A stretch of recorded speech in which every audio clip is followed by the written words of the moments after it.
You are watching ALRA TV.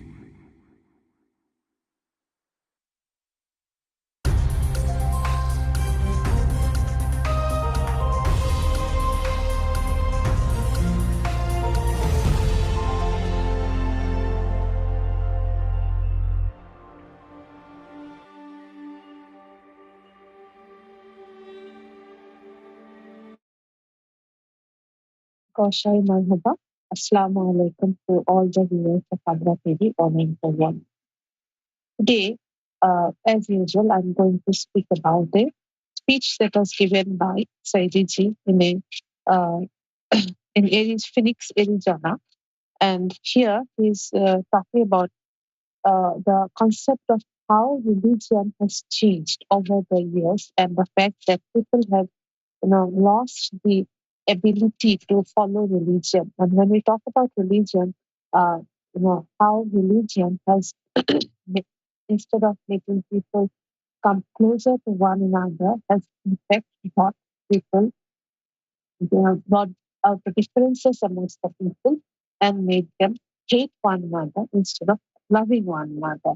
Now, we strategy says that we are living in a world which has changed dramatically.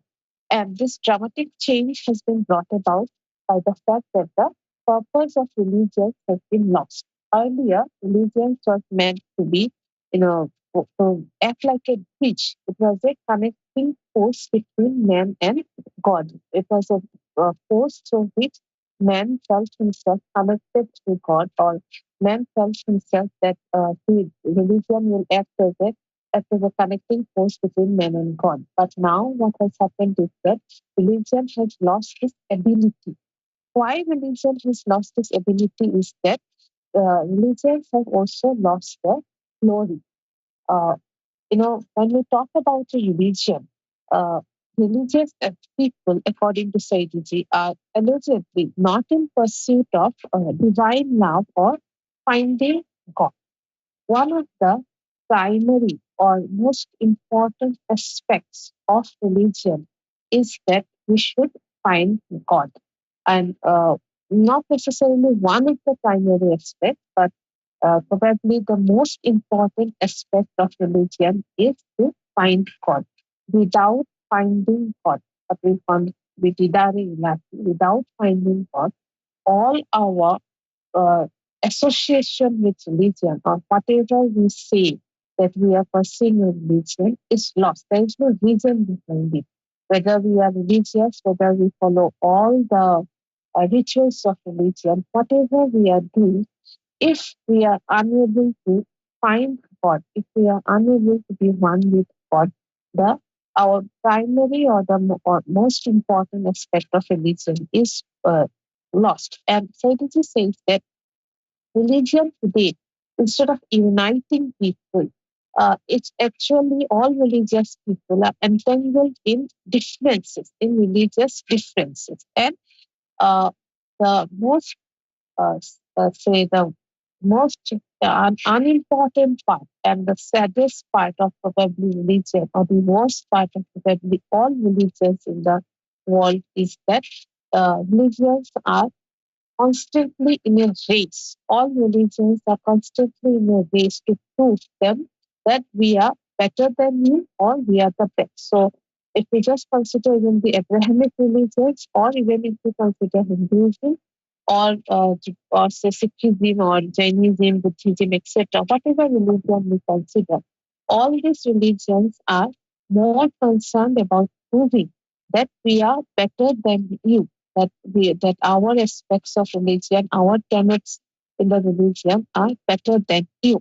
And that part which was meant in all religion, which was supposed to bring men closer to God and make him divine, bring him divinity, that aspect is lost. So what the primary reason why religion should have been there is that men should feel closer to God and men should achieve divinity. That aspect of religion is lost now. Nobody considers, or nobody is worried about that aspect of religion anymore. What we are concerned about now is that how to prove that I am better than you or my religion is better than you. And certainly says that this degradation, this degeneration, this gradual decline of religion, there is a reason behind it. And uh, he says that the reason behind it is that every messenger of God was granted two different types of knowledge. One is the interior, and the other is the exterior knowledge. And the knowledge of the exterior is known as the sacred law, of which we are still practicing today. But the knowledge of the interior, the knowledge of the heart, which is responsible for establishing connection between man and God, is lost. What we consider to be the Bhakti knowledge, that knowledge is lost. That knowledge is lost, or probably men do not even know that such a kind of knowledge exists. And to achieve that knowledge or to earn that knowledge, that the fact that we do not even know that such a kind of knowledge exists, or man is not even aspiring for such kind of knowledge. So there are many people, we identify ourselves as Muslims, as Christians, as Jews, as Hindus, and Sikhs. And the primary goal of each and every religion must love. Every religion, irrespective of irrespective of you know even irrespective of religion also, the primary motive is to reach God through what? Through love. And without love, there is no religion. And no religion is good without love. And we are better off without we are better off having God's love even without religion. And it is possible to achieve God's love even if we do not follow a particular structured religion, a particular structured religion which asks us to do certain rituals, do certain tenets, to follow this and do it this way, and to worship, in other words, to worship God in a certain way. Even if we do not follow this kind of a structured religion, and then also we love God, it is enough. So it's not necessary that we should follow a certain ways of worshiping God. The certain ways of worshiping God, different types of worshiping God, were introduced by different religions in order to aid us to find God and establish a spiritual connection with God. In other words, like as a student, all of us have different ways of studying or learning something. Some of us can learn by listening to others. Some of us can learn by, reading it. Some of us can learn by, say, watching a video. Some of us can learn by explaining it to others. And all these are methods. Like suppose we have a chapter on multiplication or division in mathematics. Now, all of us can learn it through different methods. But the primary aim is that we should learn how to do multiplication. Whether we learn it by explaining it to others, whether we learn it by reading, whether we learn it when somebody else explains it to others, us, whether we learn it through watching a video, whatever method we follow, our primary aim, or possibly the only aim, is that we should be able to understand multiplication, or for that matter, any subject that we are studying. Similarly, religions are just the methods. Whatever method we follow, our primary aim is that we should be able to reach God. We should be able to find God. And, what we have done is that instead of accepting that all religions, irrespective of whichever religion somebody follows, is just one method of, or one means through which we are trying to reach or trying to achieve an audience with the divine being, with Allah, with God, with Elohim, with Bhagwan, whatever name we call. And we are trying to achieve an audience. We trying to become one with that divine being. Instead of accepting this very simple fact, we have accepted that in, say, like Islam, there is only Allah, and with whatever name we call Allah, it's shirk. It's going against the religion. Similarly, in any other religion, there is only their own God or our own God. And here, I'm not saying that there are different gods. That is, of course, shame. There is only one God, but religions are methods through which, as I said, there is one multiplication table. There is only one multiplication table of, say, two. How we learn the multiplication table of two is dependent on us, whether we learn it by writing, whether we learn it by reading, whether we learn it by explaining it to somebody else, whether we learn it by somebody else explaining it to us, whether we learn it by watching a video on multiplication table of two is immaterial. The fact that whether we are able to learn the multiplication table of two or not. Similarly, how we achieve God, how we reach God, whether it's Hinduism or Sikhism or Judaism or Jainism or Buddhism or Islam, Christianity is immaterial. The fact that we should be able to reach God, but we have lost the, we have lost the end because of the means. The end has become unimportant and the means have become more important. The means are what? The means are the religion. What is the end? The end is to reach God.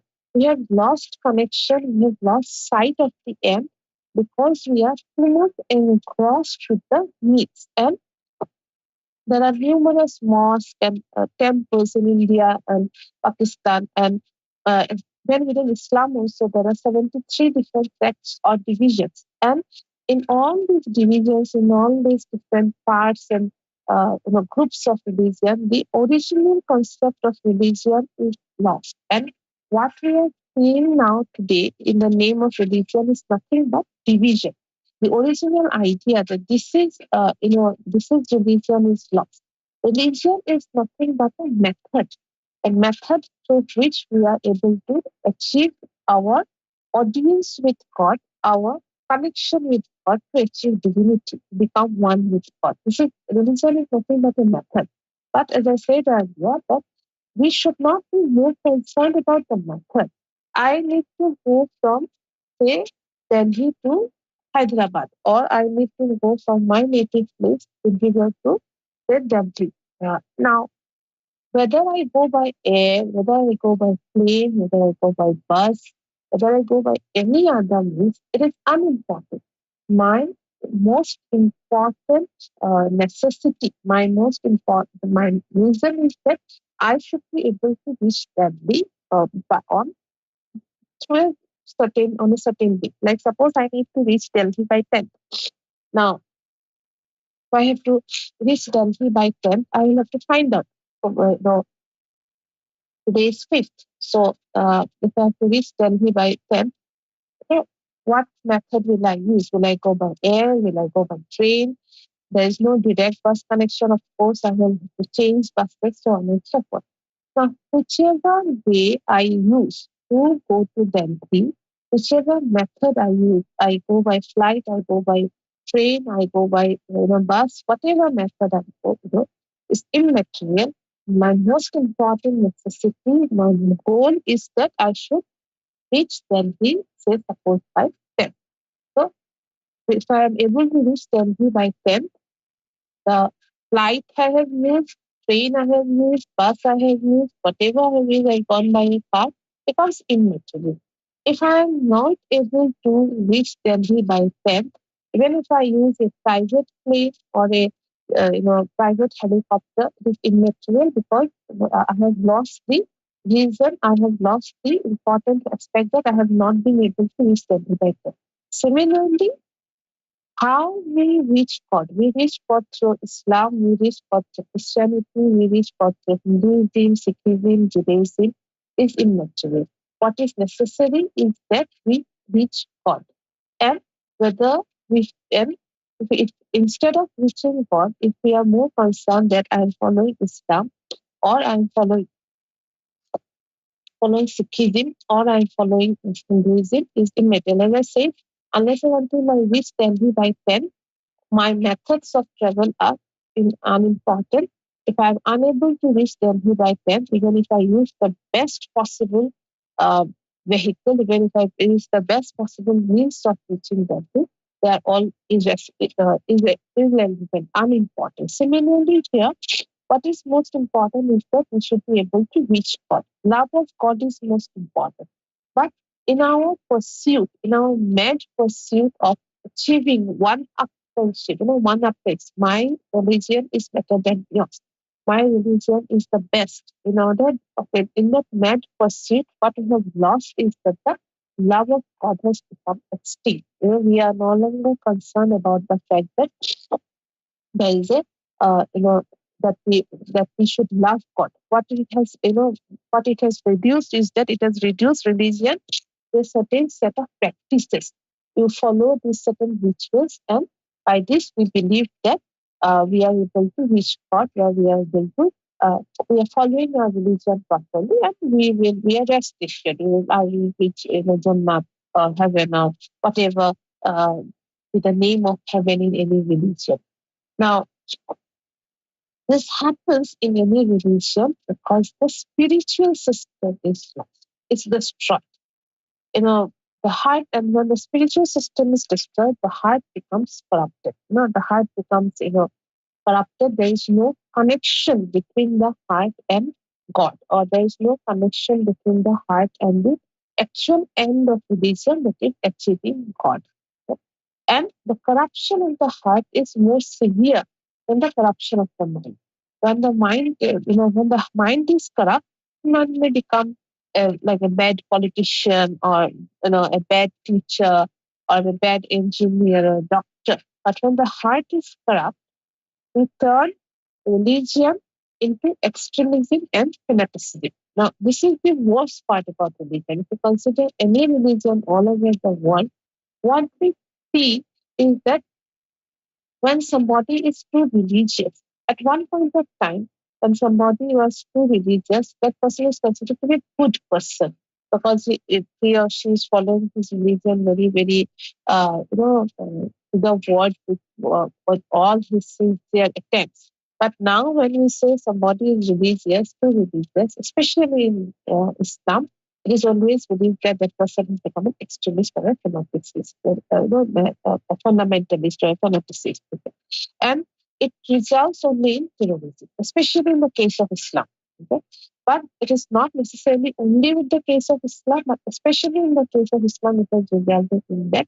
And the reason, let's say, the logical outcome out of it is that Muslims, especially Muslims, I'm not talking about it's not that I'm meaning other religions, but when we talk about Islam all over the world, Islam is looked upon, people who follow Islam are looked upon as mostly terrorists.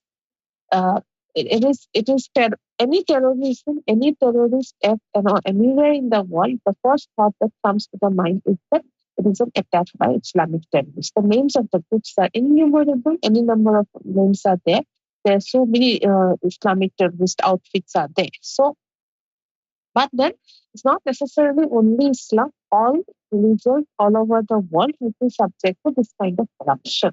But more so with Islam, more so with the religious fanaticism in Islam, the religious fundamentalism in Islam. There are some basic reasons behind it. One of the basic reasons behind Islam being so susceptible uh, to this kind of religious fanaticism is that I personally believe that is the lack of logical reasoning, is the lack of education, the lack of logical reasoning is our very, very closed ideas regarding Islam, and are very, very wrong interpretations of the Quran.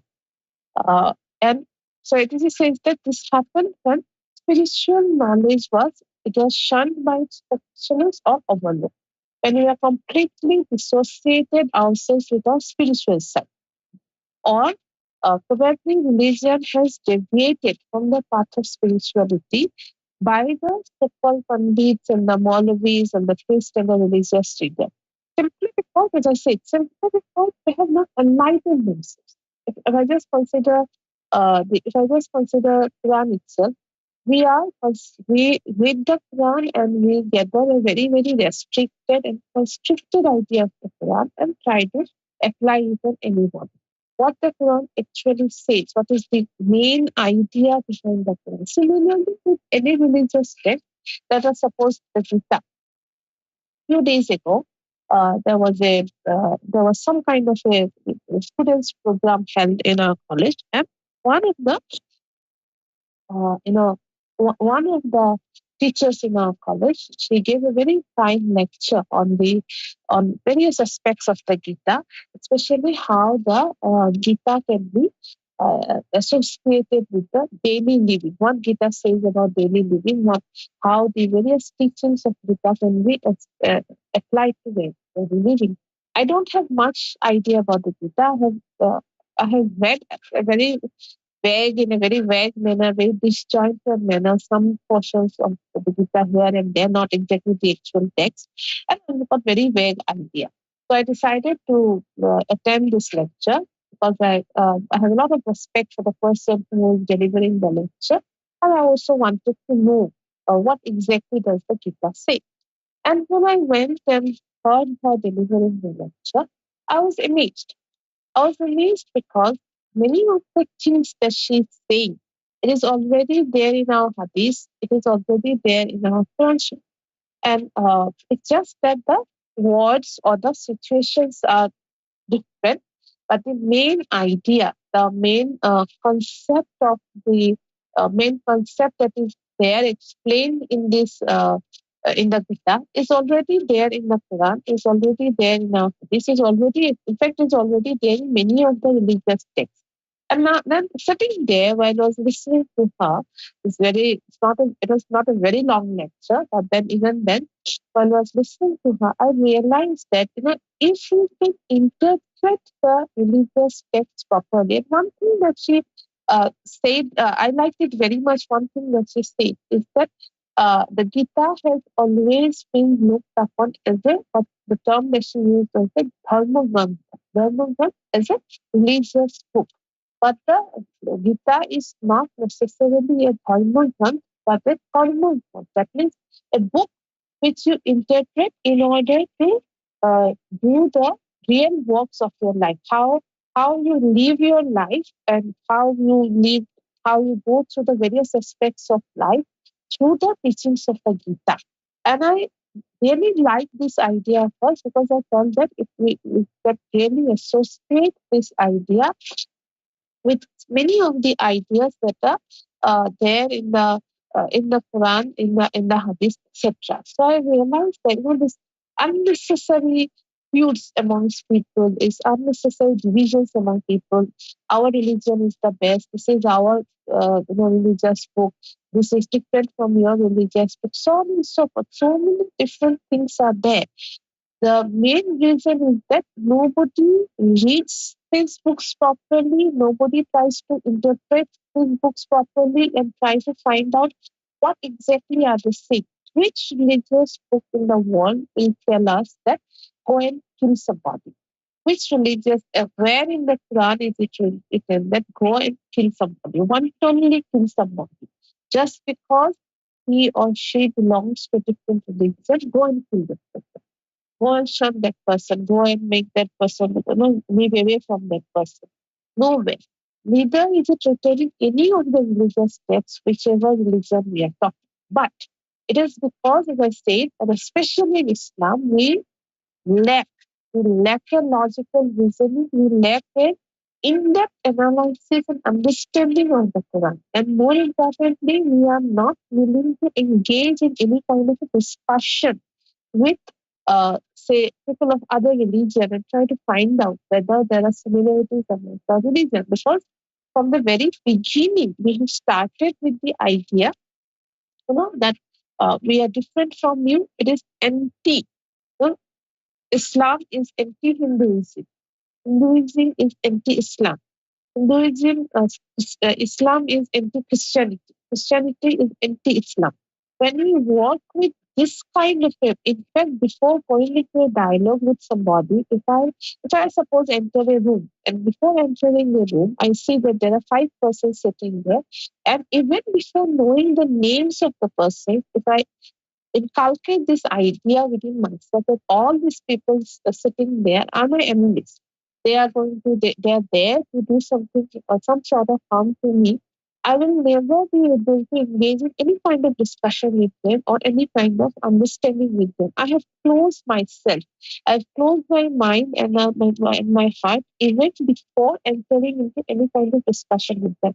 It's exactly the same thing that is happening with religions all over the world. We have closed ourselves. We have started believing that Islam is anti-Christianity, Christianity is anti-Islam, Islam is anti-Hinduism, Hinduism is anti-Islam, so on and so forth. So we have closed our mind, we have closed our eyes, and we are unwilling to go through a better analysis. It is my sister mostly used to ask, when we used to discuss that when Sayyidi gives an interpretation of the Quran, why is it that nobody else before Sayyidi has made this kind of an interpretation of Quran? And we achieved that the logical conclusion that nobody was willing to do any kind of interpretation of the Quran, or nobody was willing to go through this kind of an interpretation of the Quran.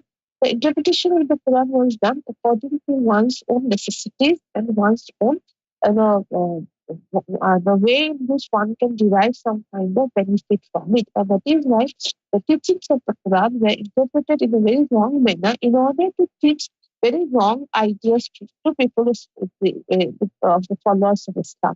And now that is why we are not, because we are not enlightened ourselves, we are unable to accept the existence of spirituality. And this has been causing a lot of distress. This has been creating a lot of problems with religions all over the world. And probably, on one hand, especially in the Indian subcontinent, people are becoming more and more religious. People are becoming more and more uh, what should we say, more and more concerned. I have seen people, growing up, the same people who were hardly bothered about religion, who were hardly concerned about whichever religion you belong to. It doesn't matter. There have been a lot of people I have seen that they've suddenly turned very orthodox, very conservative. At the same time, people all over the world are losing their faith in religion. Also, both of them are true. On the one hand, we have a section in the society, especially whatever is going on in India. People are becoming more and more divisive, more and more concerned, more and more restrictive about their own ideas of religion. And I'm saying this irrespective of any religion. It's the same for Christianity, it's the same for Islam, it's the same for Hinduism, especially in India. And at the same time, people in various parts of the world are losing their, losing their faith in religion. People are becoming wary of the religious practice. A lot of people who regularly went to churches and mosques and temples are no longer going there. Uh, they hear a lot about the miracles that is performed in religion, but when they actually perform their religion on a day-to-day basis, they cannot relate to it. So, you know, when they are told of a lot of miracles that have happened in religion, but when they're actually practicing the religion, they don't find anything that is happening there.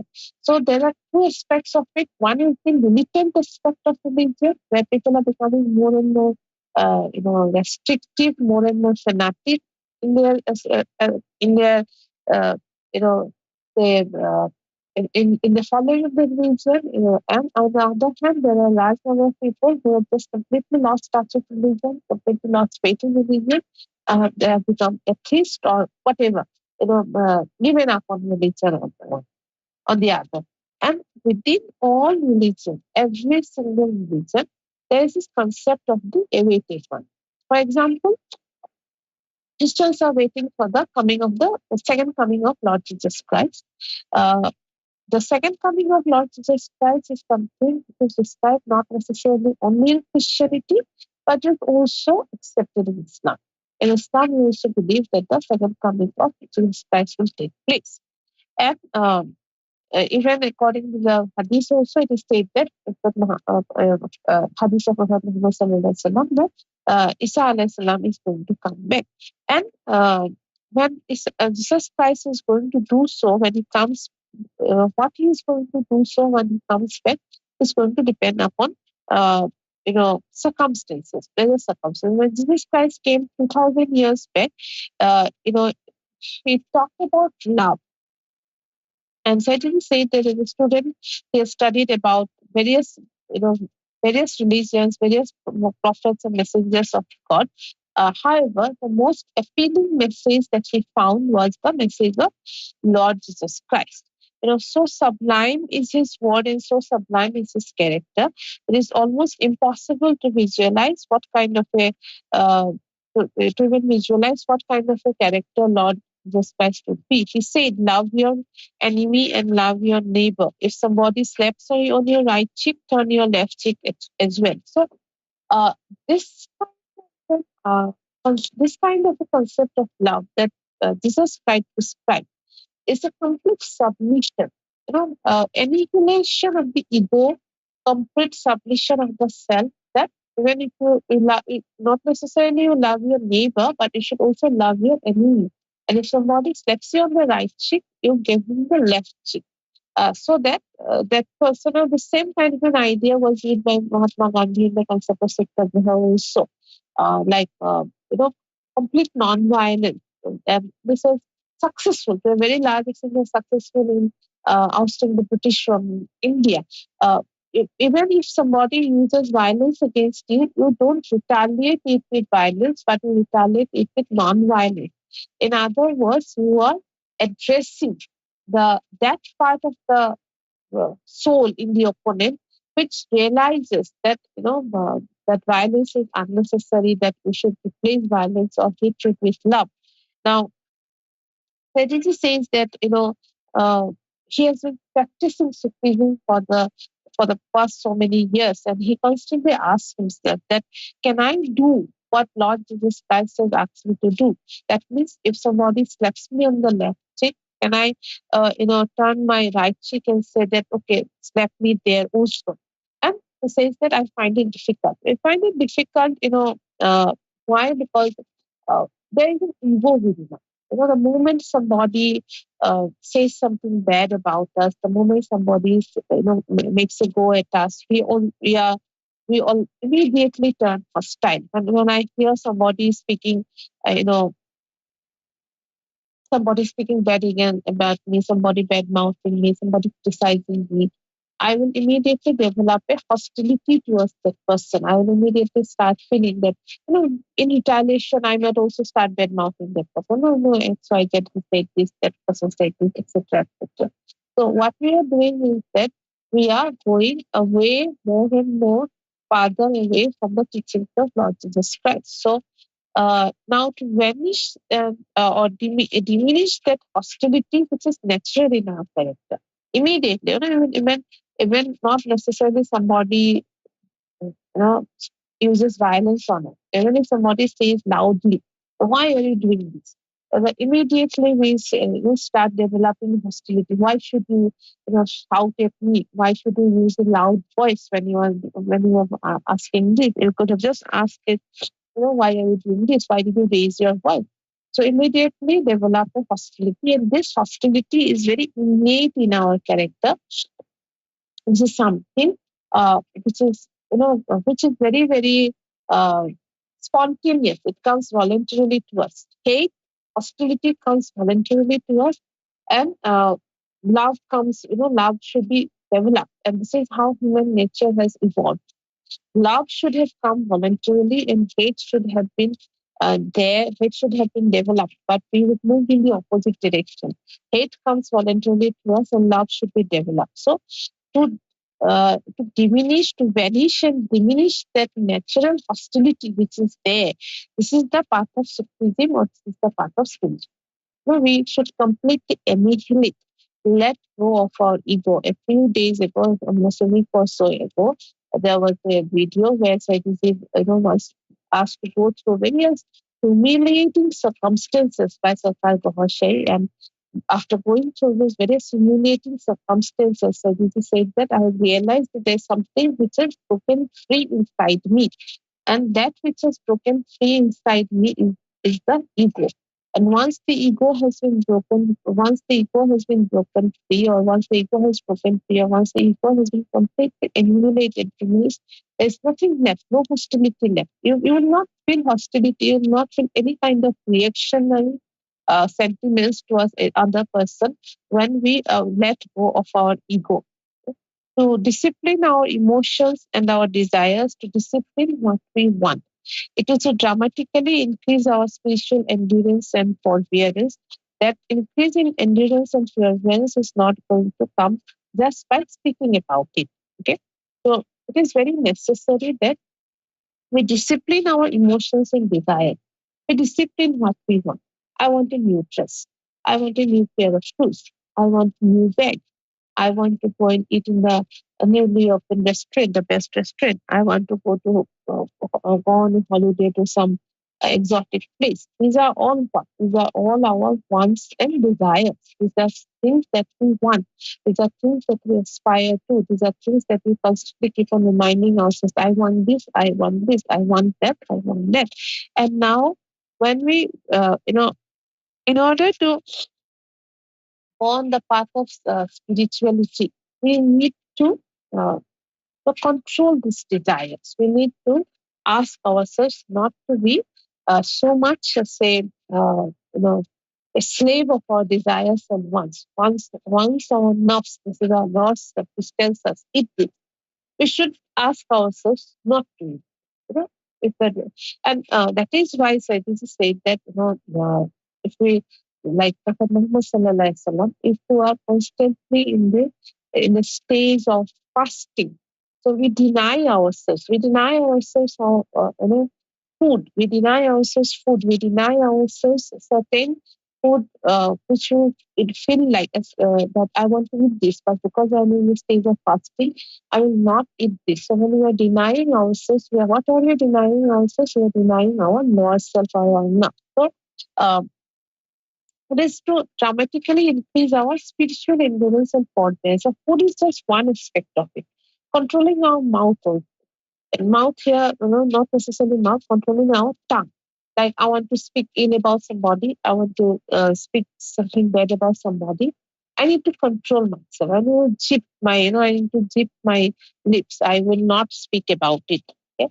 I will not engage in criticizing somebody. Now, when you are doing it, uh, it is not going to come just by speaking about it. It is not something that is going to happen just by speaking about it. This is going to come through an increasing endurance and forbearance. That means we need to increase our endurance and forbearance. That means uh, how, like suppose uh, I'll give an example. Suppose it is very hot, and as it is so in very hot countries like ours, so we will immediately feel that we need to put in an installment AC, the air conditioner, and I will put the AC in full blast and enjoy the cool air when it is very hot outside. Now, I need to condition myself that let me not use the AC. Let me use the fan. Or when it is not so hot, let me not even use the fan. Let me use the cool air. Now, what I am doing, I'm denying myself. I'm trying to increase my endurance. Today, I can bear with this much hot weather. Tomorrow, I'll be able to probably bear much hotter weather. Today, I will be able to stay not eat and stay happy for 10 hours. Tomorrow, probably 12 hours. Next day, probably a week or so later, probably I will be able to stay happy. I have not be cranky. I will not be, say, irritated, even if I have not eaten for 14 or 15 hours. So this is what we are improving our endurance, and this is a ways in which we increase our spiritual, uh, you know, and forbearance service. And Satan says that no matter how many times one visits the Holy Kaaba, no matter how many times one goes to the mosque every day, nothing can change or nothing will change unless and until the root of the evil is considered. Like you know, suppose I have a stomach disorder. And because of the stomach disorder, I have skin problems, I have, say, breath problems, I have digestive problems, so on and so forth. Now, if I treat. Like suppose there's a pimple here, I treat this pimple. Suppose I have bad breath, I brush my teeth. Suppose I have digestive problems, I take an antacid or digestive or something. What we are doing is that we are treating this symptom. We are just treating the symptom. We are treating the external manifestation of it. We are not going to the root of it. Now, what is the root of it? Why are there pimples on my face? Because my digestive system is not working properly. So we need to go to the root of it. We need to find out the root cause. And once we find the root cause, we address the root cause through medicine, and then the rest of the ailments that I have will immediately be taken care of. So unless and until we address the root cause, unless and until we address the root of all evil, we cannot annihilate, we cannot uproot the reason why there is evil within us. So did you say that let me give you an advice of Prophet Muhammad Sallallahu Alaihi Wasallam.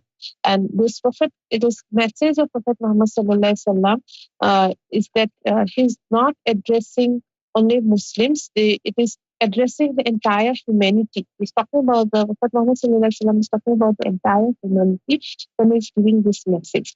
He said that, O sons of Adam, there's a lump of flesh in your body. If it is set right, the entire body will be set right. If it is corrupted, your entire body will remain corrupted. Remember when it is your heart. Once if our heart is corrupted, our entire body is corrupted. If our heart is all right, the entire body is all right. So uh, despite saying verbally, as I did said earlier, that forbearance and endurance cannot be brought about just by speaking about it. I say that I keep on saying that I like this person. I do not hate this person. I absolutely, this person is very good. But in my heart of hearts, I hate this person. In my heart of hearts, I want this person to be destroyed.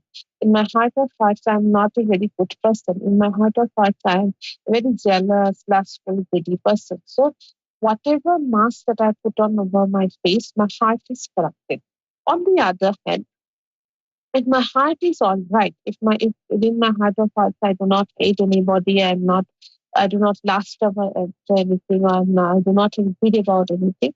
The outward manifestation notwithstanding, my heart will answer for all the this that I'm doing in this world. So what we need to do is to fix our hearts. What we need to do is to fix how our hearts work. And how do we do this? So this says that he has come across a lot of people who claim to be spiritual and had discussions with them. And he has asked them how to reform the heart, how to set the heart right. It is very unfortunate that the majority of the people who claim to be Sufis take the spiritual heart as a metaphor. They are not aware of its true existence. A lot of people think that physical heart is the same attributes as the spiritual heart. So when he says that, he has talked to a lot of people. He has, had a lot of discussion with even people who consider themselves to be Sufis, and he says that, the problem with this kind of people is that they think the literal heart or the, you know, or the literal heart to be the same as the spiritual heart. They consider spiritual heart as a metaphor, but this is not right. The physical heart is not the same as the spiritual heart. And Saidiji says that is blessed to be in the company of Sarkar Gohar Shahid, because Sarkar Gohar Shahid taught Saidiji how a physical heart can turn into a spiritual heart. Okay? And what is it that this physical heart requires before it is granted by God the status of the spiritual heart? And this knowledge has been given to Saidiji by Sarkar Gohar Shahid. And Sarkar Gohar says that when you say to people that the heart will remember involuntarily without us making any effort, the probable question is how? The heart is just a piece of flesh. It does not have a tongue. So Sarkar Gohar says that when you say to people that, the heart will remember God involuntarily, the heart will chant the name of God involuntarily, the heart will keep on talking about God involuntarily. Many people ask, how can the heart talk? The heart does not have a tongue of its own. The heart is not the heart is not our mind. We cannot remember anything. The heart is not our tongue, which can speak anything. So how can it remember or how can it speak? Saka Ghosai then goes on to say, many people, there are some people who are unaware of the nature of an egg.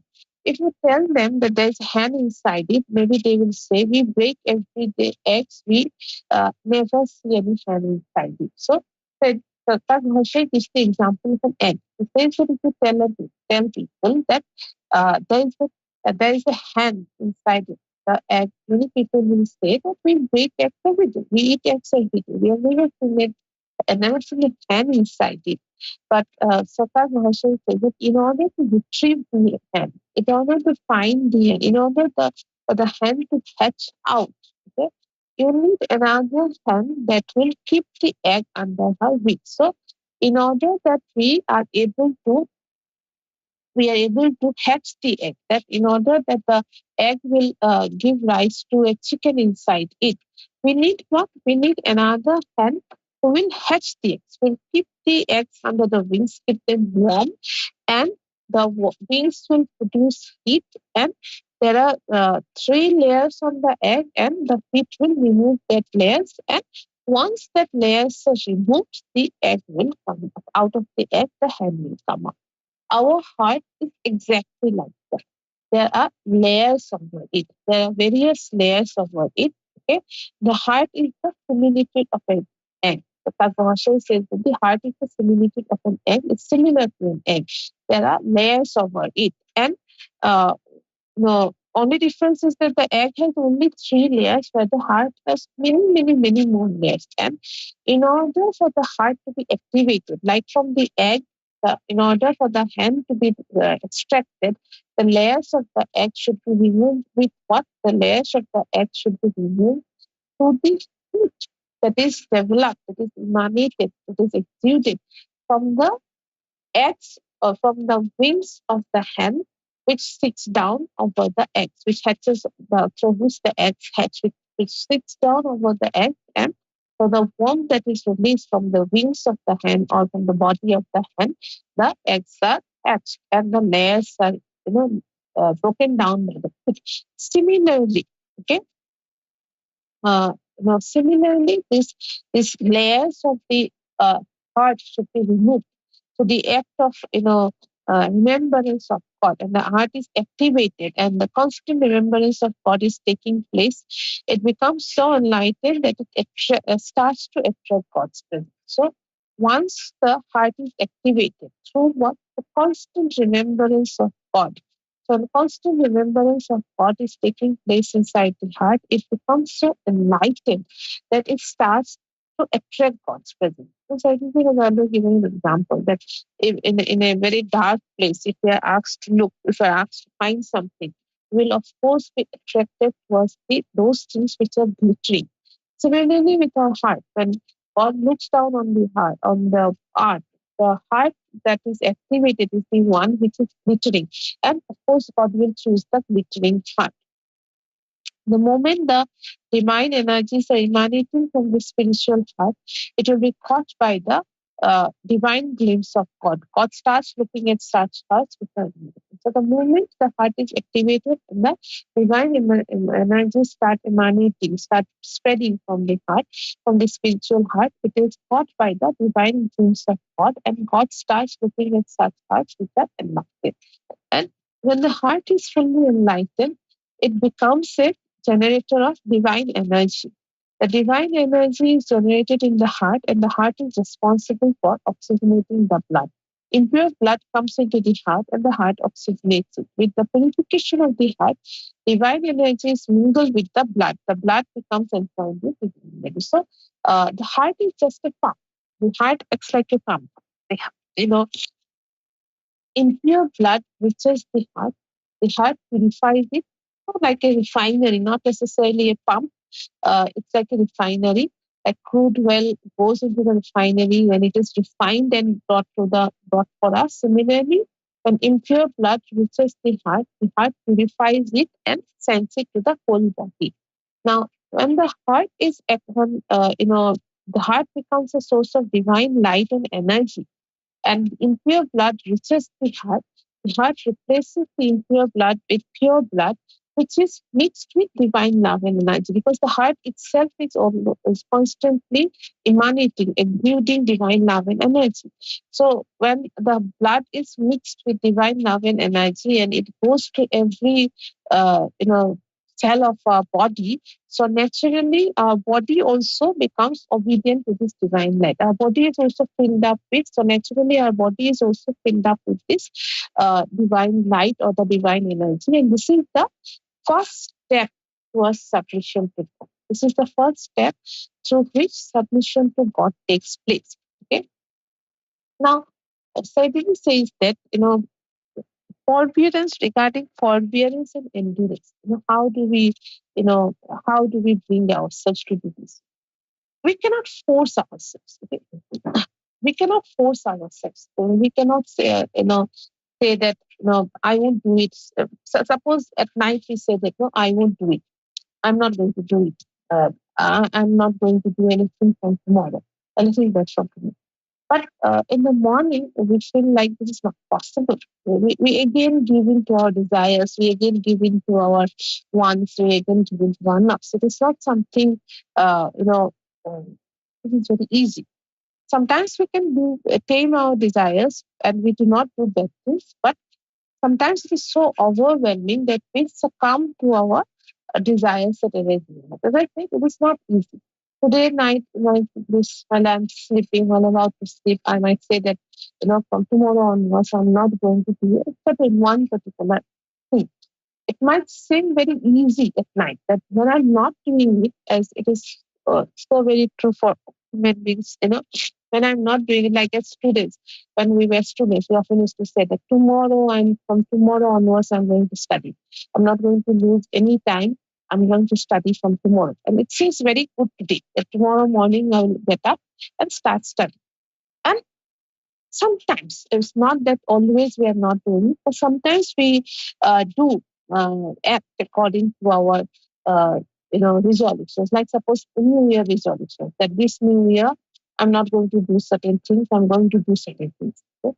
So sometimes we're able to stick to our New Year resolution, but more often than not, we are unable to stick to our New Year resolution. So if today I decide that from tomorrow onwards, as a student, suppose tomorrow onwards I'm going to study properly, I'm not going to waste any time, and probably tomorrow morning, or for not necessarily only tomorrow, day after tomorrow also, Monday, Tuesday, probably for even for 1 week, I might be able to hold on to the resolution and not do anything that goes against my resolution. But most of the time, we are unable to do so. And what happens? I study for 1 hour, 2 hours, and then I feel that no, I don't want to study anymore. Let me sleep. Let me, search something on my mobile phone or whatever, and then I waste time. I'm just giving one example. There are numerous examples like this. So, uh, so I did just say that sometimes we become so vulnerable to temptation that we forget our promises to God. Okay? And thus the answer lies in, okay, that when the divine energy has reached every nook and corner of the body submits to divine energy, and we become naturally obedient to the divine light. That is the time when we become perfectly pure in the eyes of God. So the answer lies in the fact that we should produce more and more divine energy within us. And when we produce more and more divine energy within us, the divine energy reaches all parts of our body. And when it becomes reaches all parts of our body becomes naturally obedient to this divine energy, okay, to the divine light. And thus we are also perceived as pure in the heart of eyes. In the eyes of God. Now, getting to this particular stage where the heart produces more and more divine energy, and by producing more and more divine energy, we engulf our body. All the nook and corners of our body become engulfed in divine light. Getting to this stage is very important, and where you know how do we get to this spiritual status? Now the question arises. Okay, yes, I want divine energy within myself, but how? So, what do I do to get to this divine energy, or get to this particular state? So whether we follow the religions established by Abraham or Moses or Ram, Jesus or Prophet Muhammad sallallahu alaihi wasallam, it does not matter. Okay? Whether you find this, wherever you find this knowledge and get this spiritual practice, if you get to this status with God, it is fine. In the eyes of God, they are all equal. It is God who sent everybody. The source is the same. So we go back to the original idea that I said, that all religions are the same. So, the most important aspect is to reach God. And to reach God, we should reach a certain point where our body starts emanating divine energy, exuding divine energy, and God does perceives us to be pure in His eyes. So we need to get at this stage.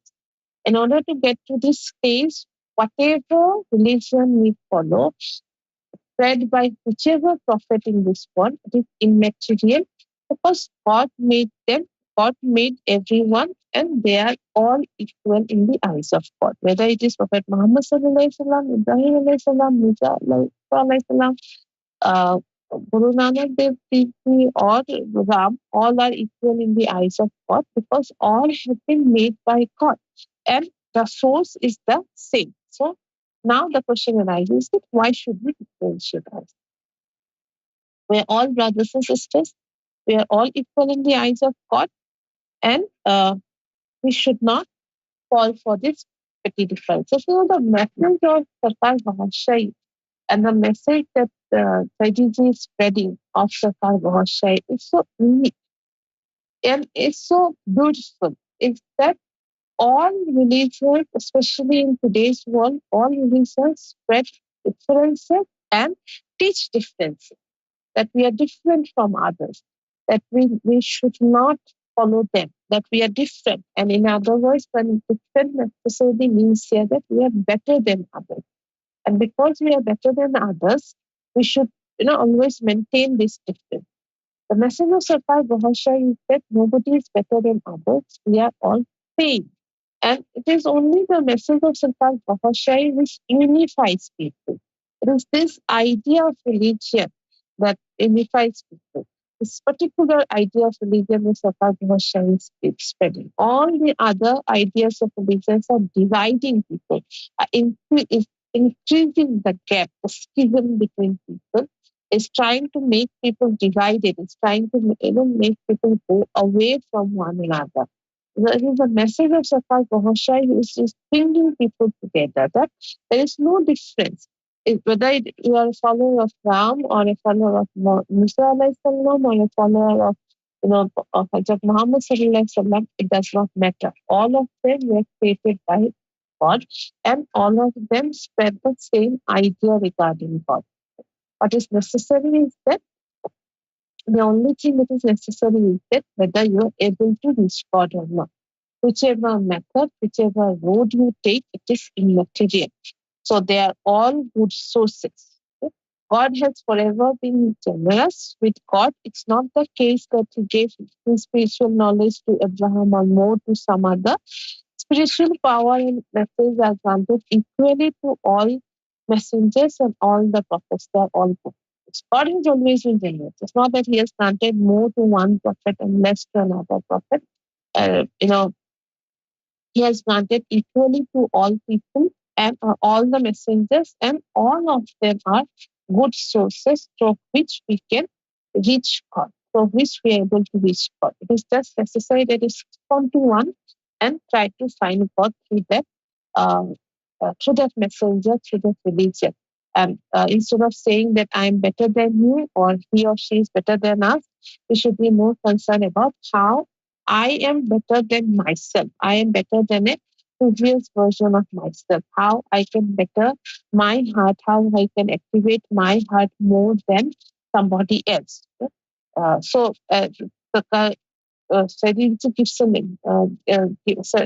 gives an says that there are so many internet providers But then the main thing is that the internet connection.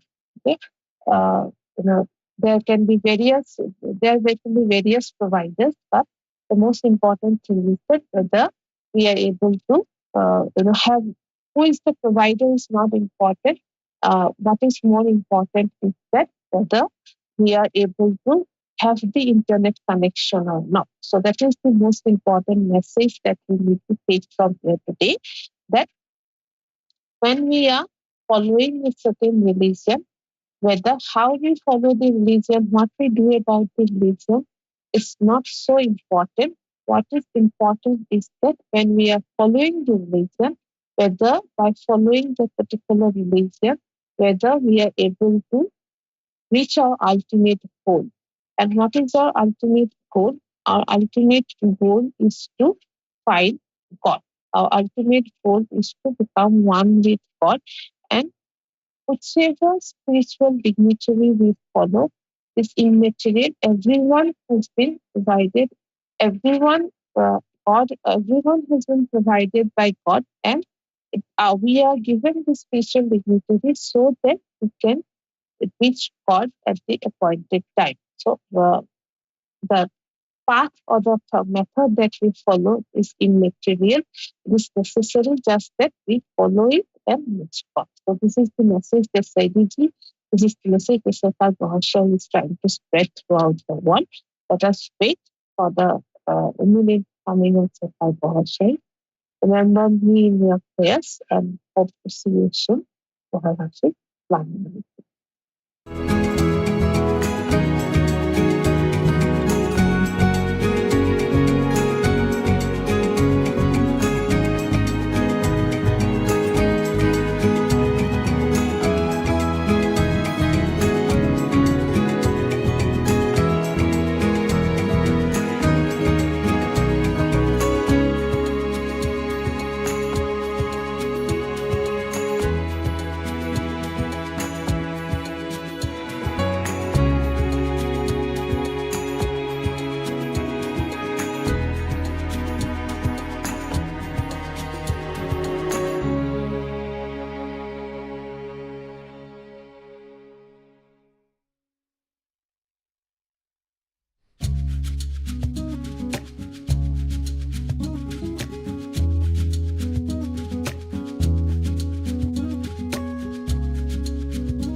الحمد لله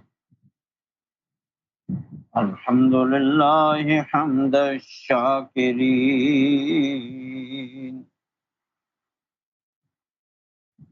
وله الحمد حمد الحامدين وله الذكر ذكر الذاكرين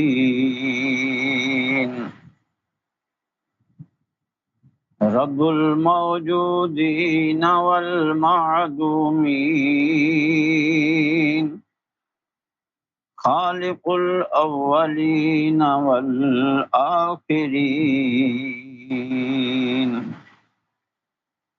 مالك السماوات والأرضين الحمد لله رب العالمين الرحمن الرحيم مالك يوم الدين نعبده وبه نستعين هو الذي هدانا إلى صراط مستقيم صراط الذين أنعم الله عليهم من النبيين والصديقين والشهداء والصالحين وأحسن رفاقتهم إلى يوم الدين والعاقبة للمتقين والصلاة والسلام على أشرف الأنبياء أفضل المرسلين سيد الأولين والآخرين قائد الغر المحجلين إمام الأنبياء والمرسلين راحة العاشقين مراد المشتاقين شمس العارفين سراج السالكين مصباح المقربين نبي الأنبياء عميم العطاء ماحي الذنوب والخطا شفيعنا يوم الجزاء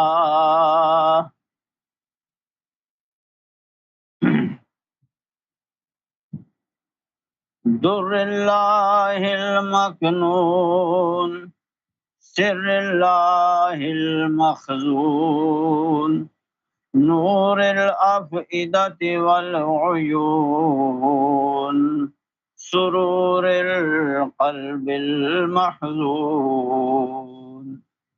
عالم ما كان وما يكون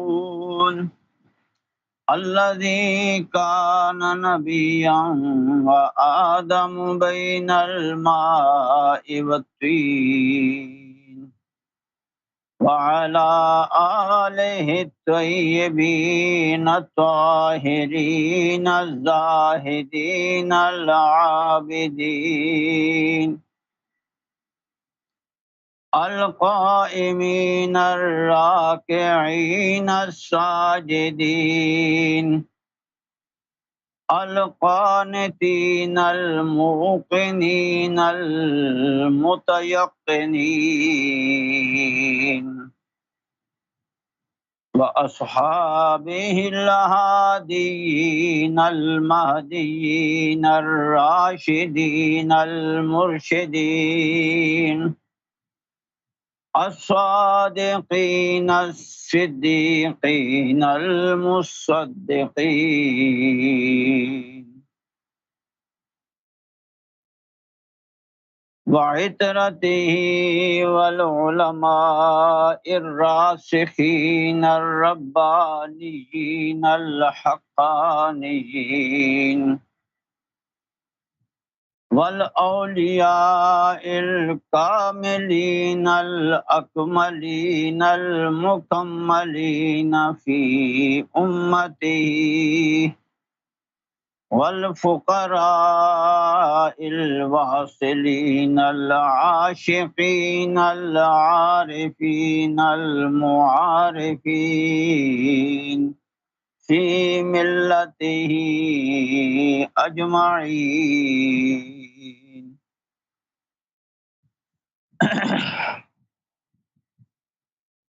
أما بعد فأعوذ بالله من الشيطان الرجيم بسم الله الرحمن الرحيم إذا جاء نصر الله والفتح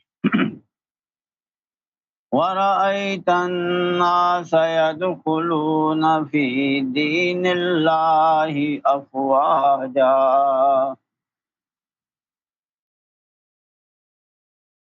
فسبح بحمد ربك واستغفره إنه كان توابا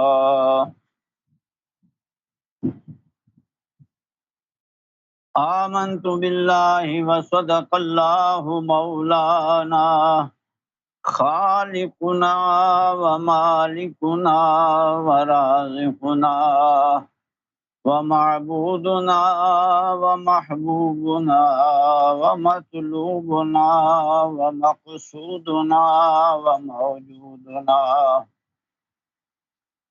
وإلهنا وربنا الكريم العظيم وبلغنا رسوله النبي الأمين الصادق الشفيع الشفيق المعطي المطاع الكريم الرؤوف الرحيم السميع البصير العزيز الحكيم البشير النذير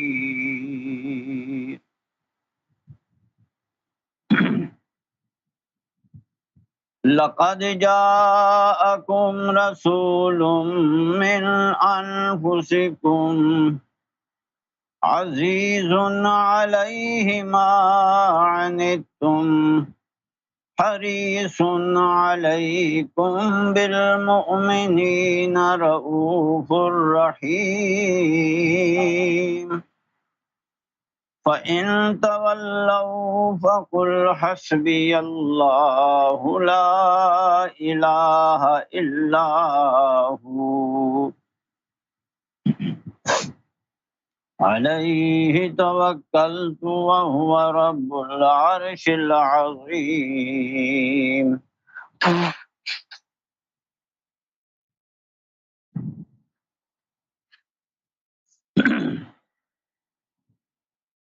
ونحن على ذلك لمن الشاهدين والشاكرين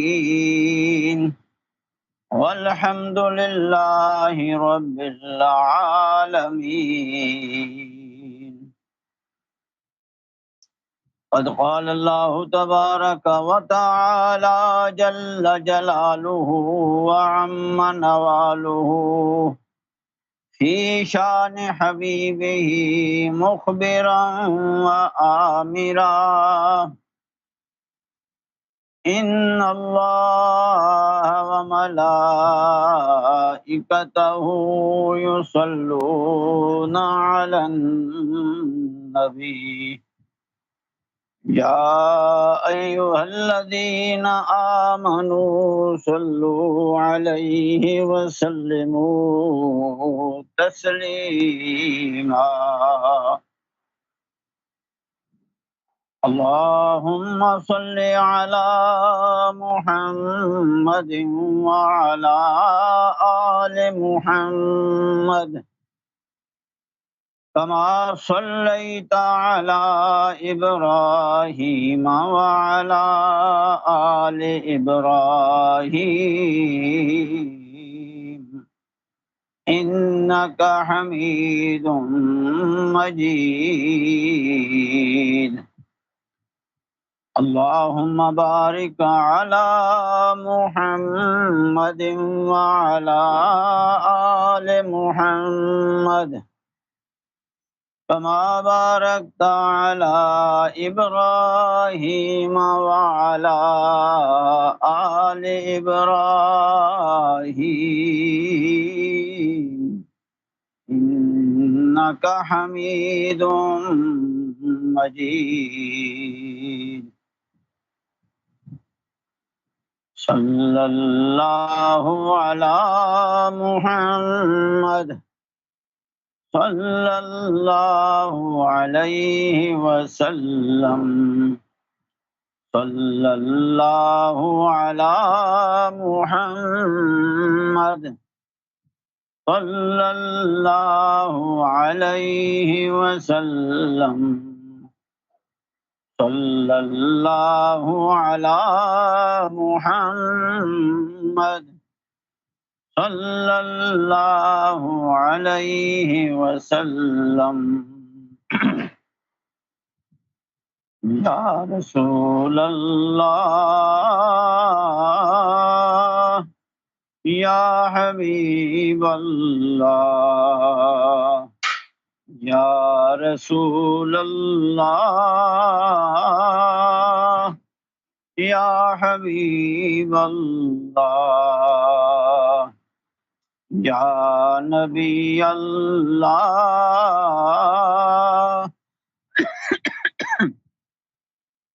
يا نور الله يا نبي الله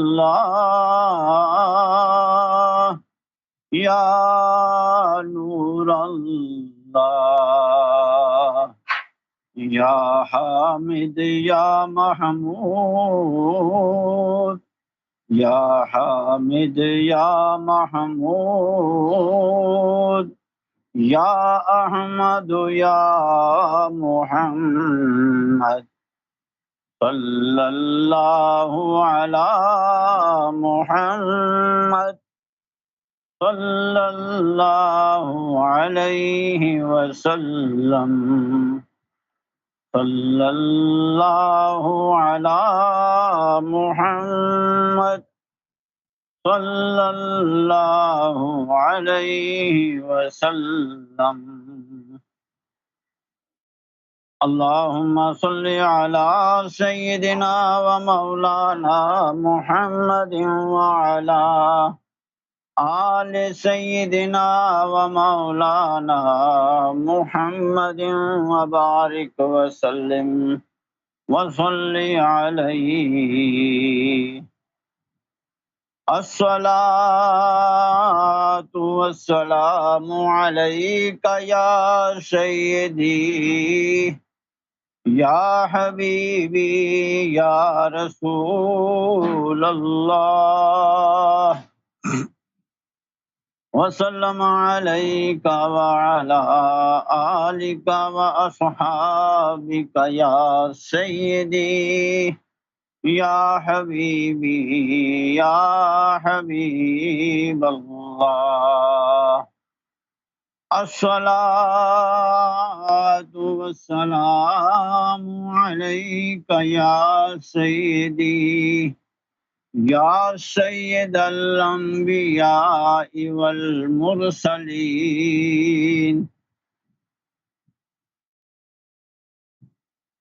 وسلم عليك وعلى آلك وأصحابك يا سيدي يا رحمة للعالمين.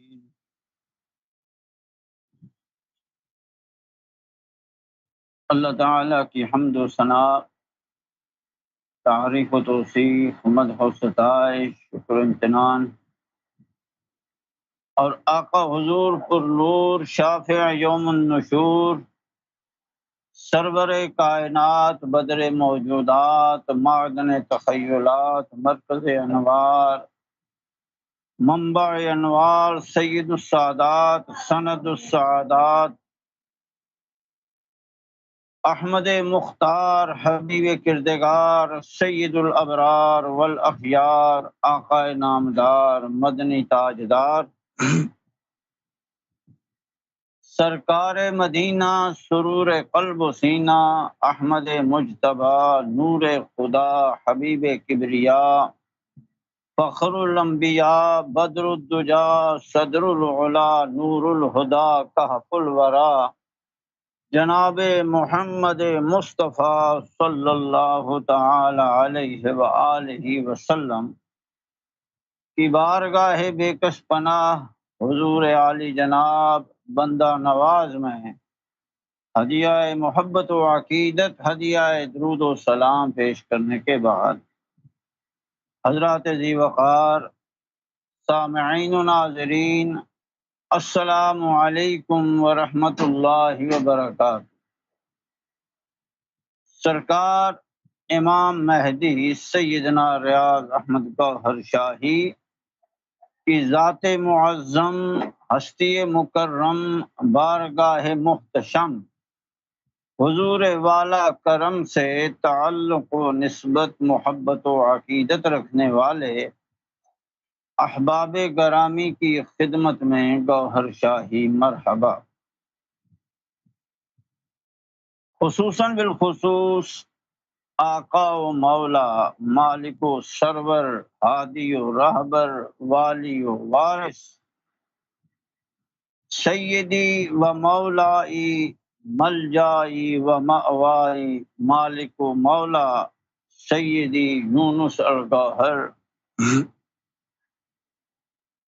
نمائندہ خاص الخاص، ترجمان واحد الوحید، فرد الافراد، یکا و تنہا، یگانہ و یکتا، بے مثل و بے مثال و لاجواب و بے ہمتا، الدنیا والکونین والثقلین والملوین والدارین والعصرین والعالمین، سرکار امام مہدی سیدنا ریاض احمد گوہر شاہی کی بارگاہ اقدس میں حضور عالی جناب بارگاہ تقدس مآب، بارگاہ محبت و عشقت مآب میں نہایت ادب و احترام، محبت و عقیدت کے ساتھ عاجزانہ مؤدبانہ دست بستہ گوہر شاہی مرحبا۔ معزز سامعین و ناظرین، پروگرام دین اللہ فی مرآت القرآن کے ساتھ آپ احباب کی خدمت میں حاضر ہوں۔ الرا ٹی وی کے ذریعے یہ پروگرام اس وقت پوری دنیا میں کل انسانیت کے لیے بلا تفریق، بلا تقسیم، بلا تقیید، بلا تخصیص اور بلا امتیاز پیش کیا جاتا ہے۔ اس پروگرام میں ہم سرکار امام مہدی سیدنا ریاض احمد گوہر شاہی کی عظیم معرکۃ الآراء، کتاب مقدس، تصنیف لطیف، کلام مبارک، تحریر معظم دین الہی کا مطالعہ اور تلاوت کرتے ہیں۔ کتاب مقدس دین الہی کے مضامین و عناوین، موضوعات، علوم و معارف، فیوز و برکات میں تدبر اور تفکر کرتے ہیں، غور و فکر کرتے ہیں۔ قرآن مجید اور احادیث رسول اللہ صلی اللہ تعالی علیہ وآلہ وسلم اور تعلیمات اسلامی کے آئینہ اور روشنی میں تحقیق و تدقیق کرتے ہیں اور حقائق کو قرآن و حدیث کی روشنی میں بیان کرتے ہیں، کھول کر آپ احباب کے سامنے وضاحت کے ساتھ پیش کرتے ہیں۔ کتاب مقدس دین الہی الہامی کتاب ہے، الہامات ذات قدیم، الہامات ذات یاہو کا عظیم خزانہ ہے، خزینہ خزن ہے، گنج گراں مایا ہے اور گنجینہ گنج بخش ہے۔ اور یہ مقدس کتاب علم لدنی کا ایک ایسا شاہکارہ ہے، ایک ایسا شاہکار ہے جو سمندروں کا سمندر ہے، کلزم ہے، ناپیدا کنار بحر ہے، بے نظیر ہے، بے مثال ہے، لا مثل ہے۔ سرکار امام مہدی سیدنا ریاض احمد گوہر شاہی نے یہ مقدس کتاب دین اللہ کو موضوع سخن عنوان کلام بناتے ہوئے سپرد قلم فرمائی ہے۔ دین اللہ، اللہ کا دین، دین الہی، اس کا تعلق ہر انسان کی روح سے ہے۔ یہ دین فطرت ہے جو روز ازل میں ہی اللہ تعالیٰ نے ہر انسان کی روح کی فطرت قرار دیا ہے، اور دراصل یہ اللہ تعالیٰ کی اپنی فطرت ہے جو اللہ تعالیٰ نے ہر انسان کی روح کے اندر روز ازل ہی ودیت فرما دی تھی۔ چنانچہ پروردگار عالم کا ارشاد مبارک ہے قرآن مجید میں، اللہ تعالیٰ ارشاد فرماتا ہے فَأَقِمْ وَجْهَكَ لِلدِّينِ حَنِيفًا فِطْرَةَ اللَّهِ الَّتِي فَطَرَ النَّاسَ عَلَيْهَا لَا تَبْدِيلَ لِخَلْقِ اللَّهِ ذَلِكَ الدِّينُ الْقَيِّمُ وَلَكِنَّ أَكْثَرَ النَّاسِ لَا يَعْلَمُونَ۔ اور نبی آخر الزمان جناب محمد الرسول اللہ صلی اللہ تعالی علیہ وآلہ وسلم نے بھی ارشاد فرمایا کل مولود یولد علی الفطرہ فأبواہ یہودانہ او ینصرانہ او یمجسانہ او کما قال النبی صلی اللہ تعالی علیہ وآلہ وسلم۔ کیونکہ دین الہی کا تعلق ہر انسان کی روح سے ہے اور روز ازل سے ہے، تو اللہ تعالیٰ نے جب ان ارواح کو ان اجسام کے اندر اس دنیا میں عالم ناسوت میں اتارا تو پھر ان کی ہدایت اور راہبری اور رہنمائی کے لیے، ان کو دوبارہ باشعور بنانے کے لیے، بیدار کرنے کے لیے، ہوش مندی عطا کرنے کے لیے، ان کی غفلت کو دور کرنے کے لیے، اور ان انسانی ارواح کو دوبارہ وحدت و توحید الہی عطا فرمانے کے لیے، رب کا دیدار، مشاہدہ حق ان کو عطا کرنے کے لیے، وصل و وصال الہی، قرب الہی، فنا بقا لقاء عطا فرمانے کے لیے، محبت الہی اور عشق الہی ان کے اندر دوبارہ موج زن کرنے کے لیے اللہ تعالیٰ نے اپنی بارگاہ سے ہر دور میں وقتاً فوقتاً عظیم المرتبت ہستیوں کو مبعوث فرمایا۔ کبھی وہ انبیاء کرام کی صورت میں ہوا کرتے تھے، مرسلین عظام کی صورت میں ہوا کرتے تھے، لیکن جب نبی آخر الزمان سیاح لامقام، آقا نامدار، تاجدار مدینہ، جناب محمد الرسول اللہ صلی اللہ تعالی علیہ وآلہ وسلم تشریف لائے تو آپ سلسلہ نبوت و رسالت کی آخری کڑی تھے، اور آپ نے تشریف فرما ہو کر نبوت اور رسالت کا باب بند کر دیا ہمیشہ کے لیے، اور آپ خاتم النبیین بن کر تشریف لائے، اور آپ نے ارشاد فرمایا انا خاتم النبیین لا نبی بعدی، اور اللہ تعالیٰ نے قرآن مجید میں بھی ختم نبوت کا اعلان فرما دیا جناب محمد رسول اللہ صلی اللہ تعالی علیہ وآلہ وسلم کی ذات اقدس پر، اور ارشاد فرمایا ما کان محمد ابا احد من رجالکم وَلَٰكِن رَسُولَ اللَّهِ وَخَاتَمَ النَّبِيِّينَ وَكَانَ اللَّهُ بِكُلِّ شَيْءٍ عَلِيمًا۔ تو رسول اللہ صلی اللہ تعالی علیہ وآلہ وسلم پر جب نبوت اور رسالت ختم ہو گئی تو پھر انسانیت کی ہدایت، رہنمائی اور راہبری کے لیے ارواح کو دوبارہ شعور، بیداری اور ہوشیاری اور قرب الہی کی منازل عطا کرنے کے لیے اللہ تعالیٰ نے نبی اکرم صلی اللہ تعالی علیہ وآلہ وسلم کے توسل اور وسیلے سے ولایت کبریٰ، ولایت الہی کا باب کھولا، اور وہ باب ولایت الہی مولا علی کو قرار دیا۔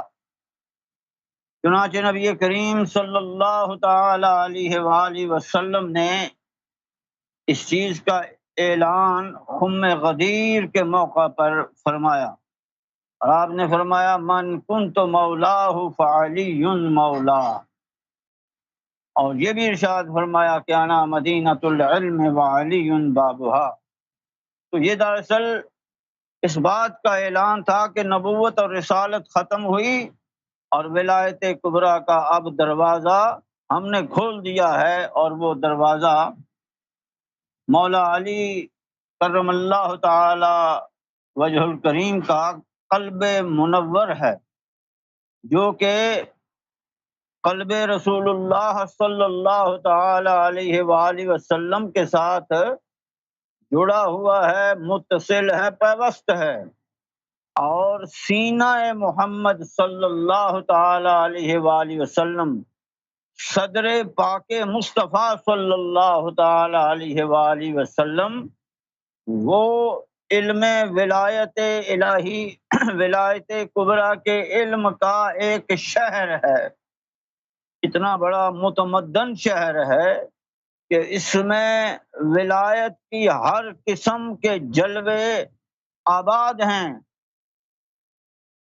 اور ان تک رسائی مولا علی کرم اللہ تعالی وجہ الکریم کے وسیلے سے اور آپ کے قلب انور کے ذریعے ہو سکتی ہے۔ لہذا آپ کو علم ولایت الہی اور مدینہ ولایت الہی کا جو علم ہے اس کا دروازہ قرار دیا گیا۔ تو اس طرح ولایت کا سلسلہ شروع ہوا، بڑے بڑے اکابرین اولیاء اللہ ہے، سیدنا غوث اعظم شیخ عبد القادر جیلانی رضی اللہ تعالیٰ عنہ، خواجہ معین الدین چشتی اجمیری رحمۃ اللہ علیہ، حضرت خواجہ عثمان ہارونی رحمۃ اللہ تعالی علیہ، حضور داتا علی حجویری گنج بخش رحمۃ اللہ تعالی علیہ، بابا فرید الدین مسعود گنج شکر رحمۃ اللہ علیہ، حضور خواجہ نظام الدین اولیاء محبوب الہی رحمۃ اللہ علیہ، حضور بندہ نواز گیسو دراز رحمۃ اللہ تعالی علیہ، علی احمد صابر پیا کلیر شریف والے، اور شاہ کمال کیتھلی، اور اس قسم کے بڑے بڑے اولیاء اللہ اس دنیا میں تشریف فرما ہوئے، جو اللہ کے محبوب تھے اور جنہوں نے لوگوں کو یہ ارواح کی بیداری کا علم عطا کیا، فیض عطا کیا، ارواح کو دوبارہ وصل و وصال الہی حاصل کرنے کا طریقہ سکھایا، تصوف کا رستہ دکھایا، اور صفائے قلبی اور تجلیہ روح انسانیت کو عطا فرمایا۔ اس کے علاوہ بھی بہت ساری معمور من اللہ ہستیاں آئی ہیں مختلف مذاہب کے اندر۔ یہ جتنی ہستیاں ہیں ان کو اللہ تعالیٰ نے قرآن مجید میں مختلف القاب سے نوازا ہے، کہیں ان کو اولو الامر قرار دیا ہے۔ چنانچہ اللہ تعالیٰ نے ارشاد فرمایا قرآن مجید میں اطیعوا اللہ و اطیعوا الرسول و اولی الامر منکم، یہ جو اولی الامر ہیں جن کو امر الہی کا والی بنایا گیا ہے، وارث بنایا گیا ہے، جن کو امر کن کی طاقت عطا کی گئی ہے اللہ تعالیٰ نے، جن کو نبی کریم صلی اللہ تعالی علیہ وآلہ وسلم کے توسل اور وسیلے سے امر کن کی قوت عطا کی ہے۔ قادر نے عبد القادر نو ہر چیز تے قادر کر چھڈیا، آ جائے جے موج دے وچ میراں دے دیندا ہے تخت فقیراں نو۔ کس قسم کا ان کو مرتبہ عطا کیا گیا ہے، کیسی طاقت اور قوت عطا کی گئی ان کو، اس کا اندازہ آپ حضور پیران پیر دستگیر جناب سیدنا غوث اعظم شیخ عبد القادر جیلانی رضی اللہ تعالیٰ عنہ کے قصیدہ غوثیہ میں دیکھ سکتے ہیں۔ آپ جب اپنے اس عالم استغراق میں کلام کرتے ہیں اور آپ کی زبان سے جب جسہ توفیق الہی اور طفل نوری مخاطب ہوتا ہے تو وہ کہتا ہے نظرت الی بلاد اللہ جمعا کخردلۃ علی حکم اتصالی، بلاد اللہ ملکی تحت حکمی ووقتی قبلی قد صفالی، ولو القیت سری فوق میت لقام بقدرت المولا تعالی، ولو القیت سری فی جبال لدکت واختفت بین الرمال، ولو القیت سری فوق نار لخامدت وانتفت من سر حالی، ولو القیت سری فی بحار لغار الکل غورا فی الزوال۔ یہ پورا قصیدہ غوثیہ جب آپ پڑھیں گے تو آپ کو پتہ چلے گا کہ کن کی طاقت اللہ تعالیٰ نے اپنے ان محبوب بندوں کو کس طرح عطا فرمائی ہے۔ لہذا شاعر نے کہا کہ قادر نے عبد القادر نو ہر چیز تے قادر کر چھڈیا، آ جائے جے موج دے وچ میراں دے دیندا ہے تخت فقیراں نو۔ تو اس قسم کی ہستیوں کو بھیجا تاکہ لوگوں کو، ارواح کو وہ قرب الہی کی منزلیں طے کرائیں۔ مختلف مذاہب میں ایسے لوگ آئے ہیں، معمور من اللہ ہستیاں آئی ہیں، ان کو اللہ تعالیٰ نے اولو الامر بھی فرمایا ہے، مدبرات امر بھی ہوئے ہیں، نظام الہی کی تدبیر کرنے والے، یہ اللہ کے ہاتھ بنے، اللہ کی زبان بنے، اللہ کی نگاہ بنے، اور ان کے ذریعے اللہ تعالیٰ نے نظام قدرت کو سنوارا، سجایا، چلایا، بڑھایا، اور انہوں نے انسانوں کو رب کا قرب عطا فرمانے کے لیے دعوت دی، پیغام دیا، لیکن بہت سارے انسان، اکثریت انسانوں کی ان ہستیوں کی عظمت کی منکر ہوئی، ان کے مقام مرتبہ کو نہ پہچان سکی، اور انہوں نے ان ہستیوں کی قدر نہ کی، ان کی بات کو نہ مانا، کفر و انکار کیا، ضد اور ہٹ درمی اختیار کی، نفرت و عداوت، بغض و تعصب ان کے ساتھ برتا۔ تو اسی وجہ سے انسانوں کی اکثریت کو اللہ تعالیٰ نے پھر جہنم کا سزاوار قرار دیا۔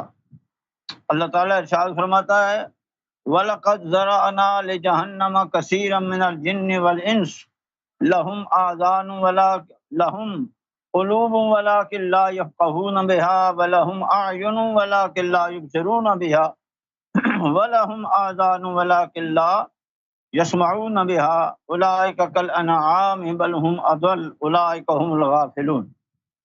البتہ ہر دور میں وہ خوش نصیب لوگ بھی ہوئے جنہوں نے دولت ایمان حاصل کی، ان ہستیوں کی بارگاہ میں اپنے نفس کو، اپنے قلب کو، اپنی روح کو، اپنے ظاہر و باطن کو جھکایا، ان کی بات کو مانا، ان کی عظمت کا اقرار کیا، ان کے پیغام کو سنا اور ان کا فیض حاصل کیا اور قرب الہی کی منزلیں طے کی۔ لیکن ایسے لوگ جو صاحب ایمان ہوئے ہر دور میں ان کی تعداد کم ہوئی ہے، انکار کرنے والے، مخالفت کرنے والے ہمیشہ ہی کثرت میں ہوئے ہیں۔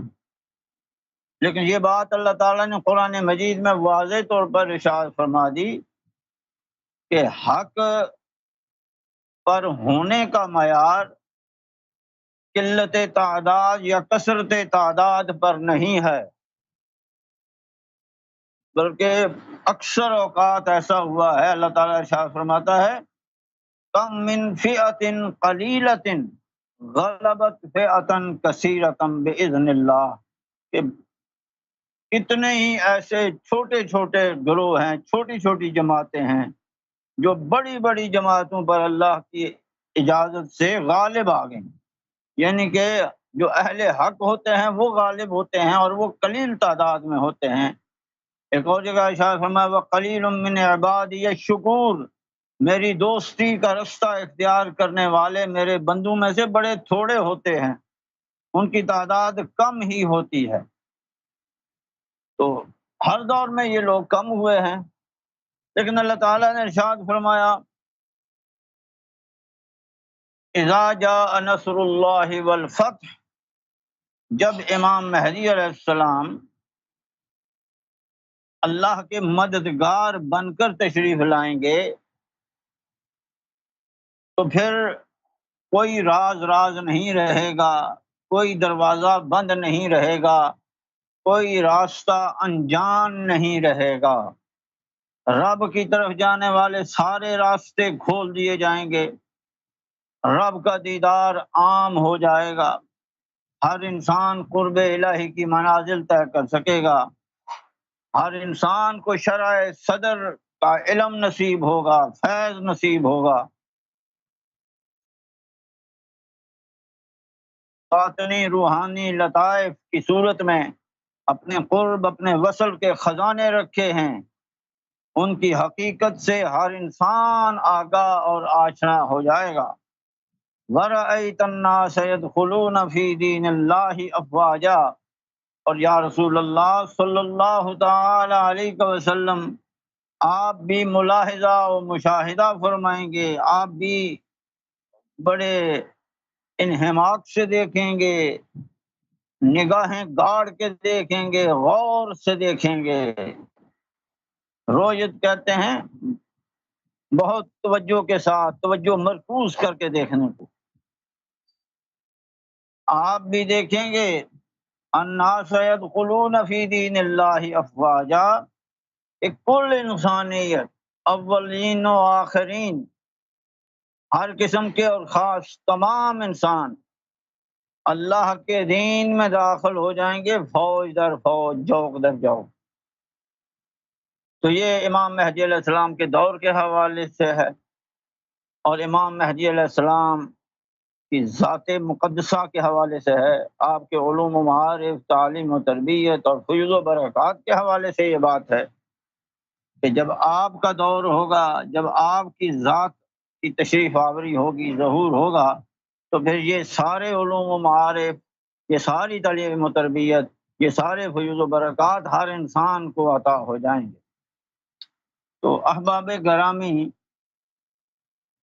ہمارا یہ دور ہی دور امام مہدی علیہ السلام ہے، دور آخر زمان ہے، یوم النشور سے پہلے قیامت کی آخری گھڑی، آخری ساعت اور آخری لمحہ یوم الآخرہ، یہی دور ہے جس میں ہم موجود ہیں، اور جس ہستی کی نوید، امید اور بشارت اللہ تعالیٰ نے ان آیات میں اس دور میں انسانیت کو عطا فرمائی ہے، امام مہدی علیہ السلام کی ذات مقدسہ، آپ کی بھی تشریف آوری ہو چکی ہے، آپ کا بھی ظہور ہو چکا ہے۔ سرکار امام مہدی سیدنا ریاض احمد گوہر شاہی تشریف فرما ہو چکے، اور آپ اپنے وہ تمام علوم و معارف، تعلیم و تربیت اور فیض و برکات اور وہ تمام کمالات، مراتب، مقامات، قرب الہی کی منازل انسانیت کو عطا فرما رہے ہیں، جن کے بارے میں اللہ تعالیٰ نے قرآن مجید میں بتایا ہے، یا جن کے بارے میں نبی اکرم صلی اللہ تعالی علیہ وآلہ وسلم نے احادیث مبارکہ میں بیان فرمایا ہے۔ تو ہم اپنے اس پروگرام میں انہی حقائق کو آپ احباب کے سامنے قرآن مجید اور احادیث مبارکہ کے آئینہ اور روشنی میں پیش کرتے ہیں۔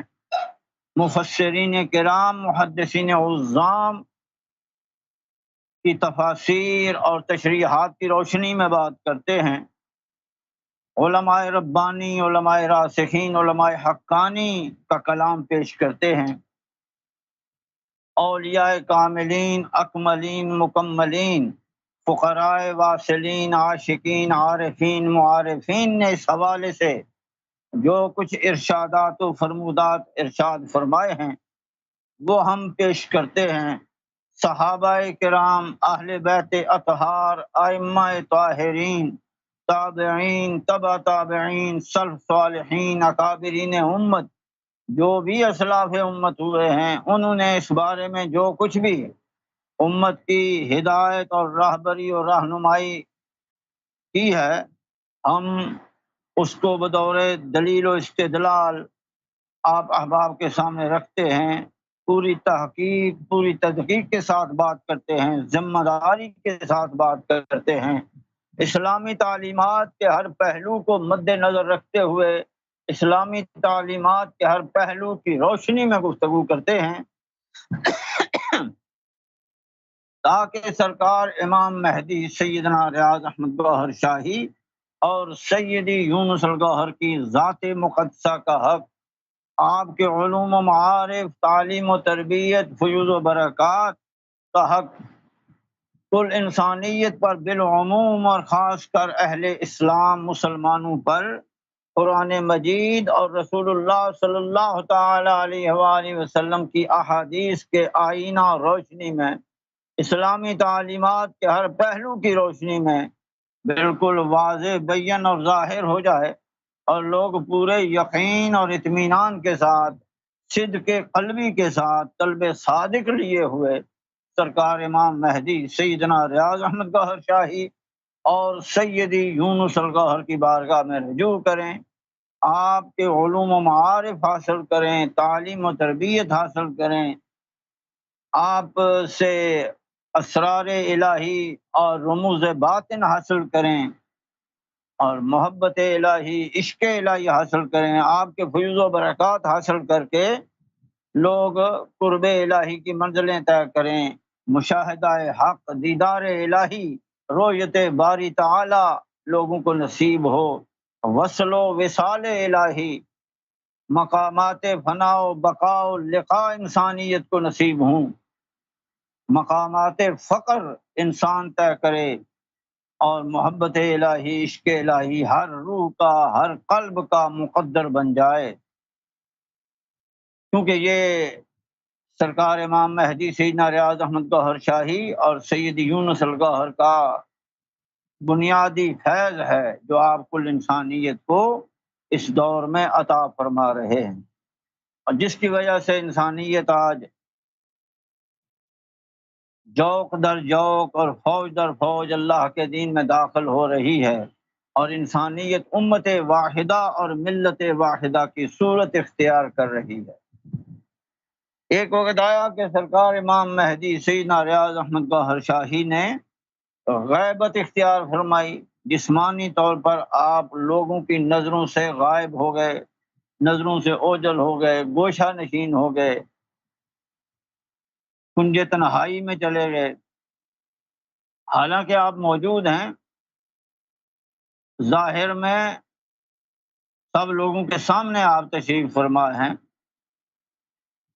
لیکن آپ نے اپنے جسم مبارک کو اس طرح وجود لطیف بنا لیا کہ ظاہری آنکھ اور عامت الناس، عام لوگ آپ کو دیکھنے سے عاجز، قاصر اور ناتواں ہیں، اور یہ بات سرکار امام مہدی سیدنا ریاض احمد گوہر شاہی نے کئی دفعہ ارشاد فرمائی۔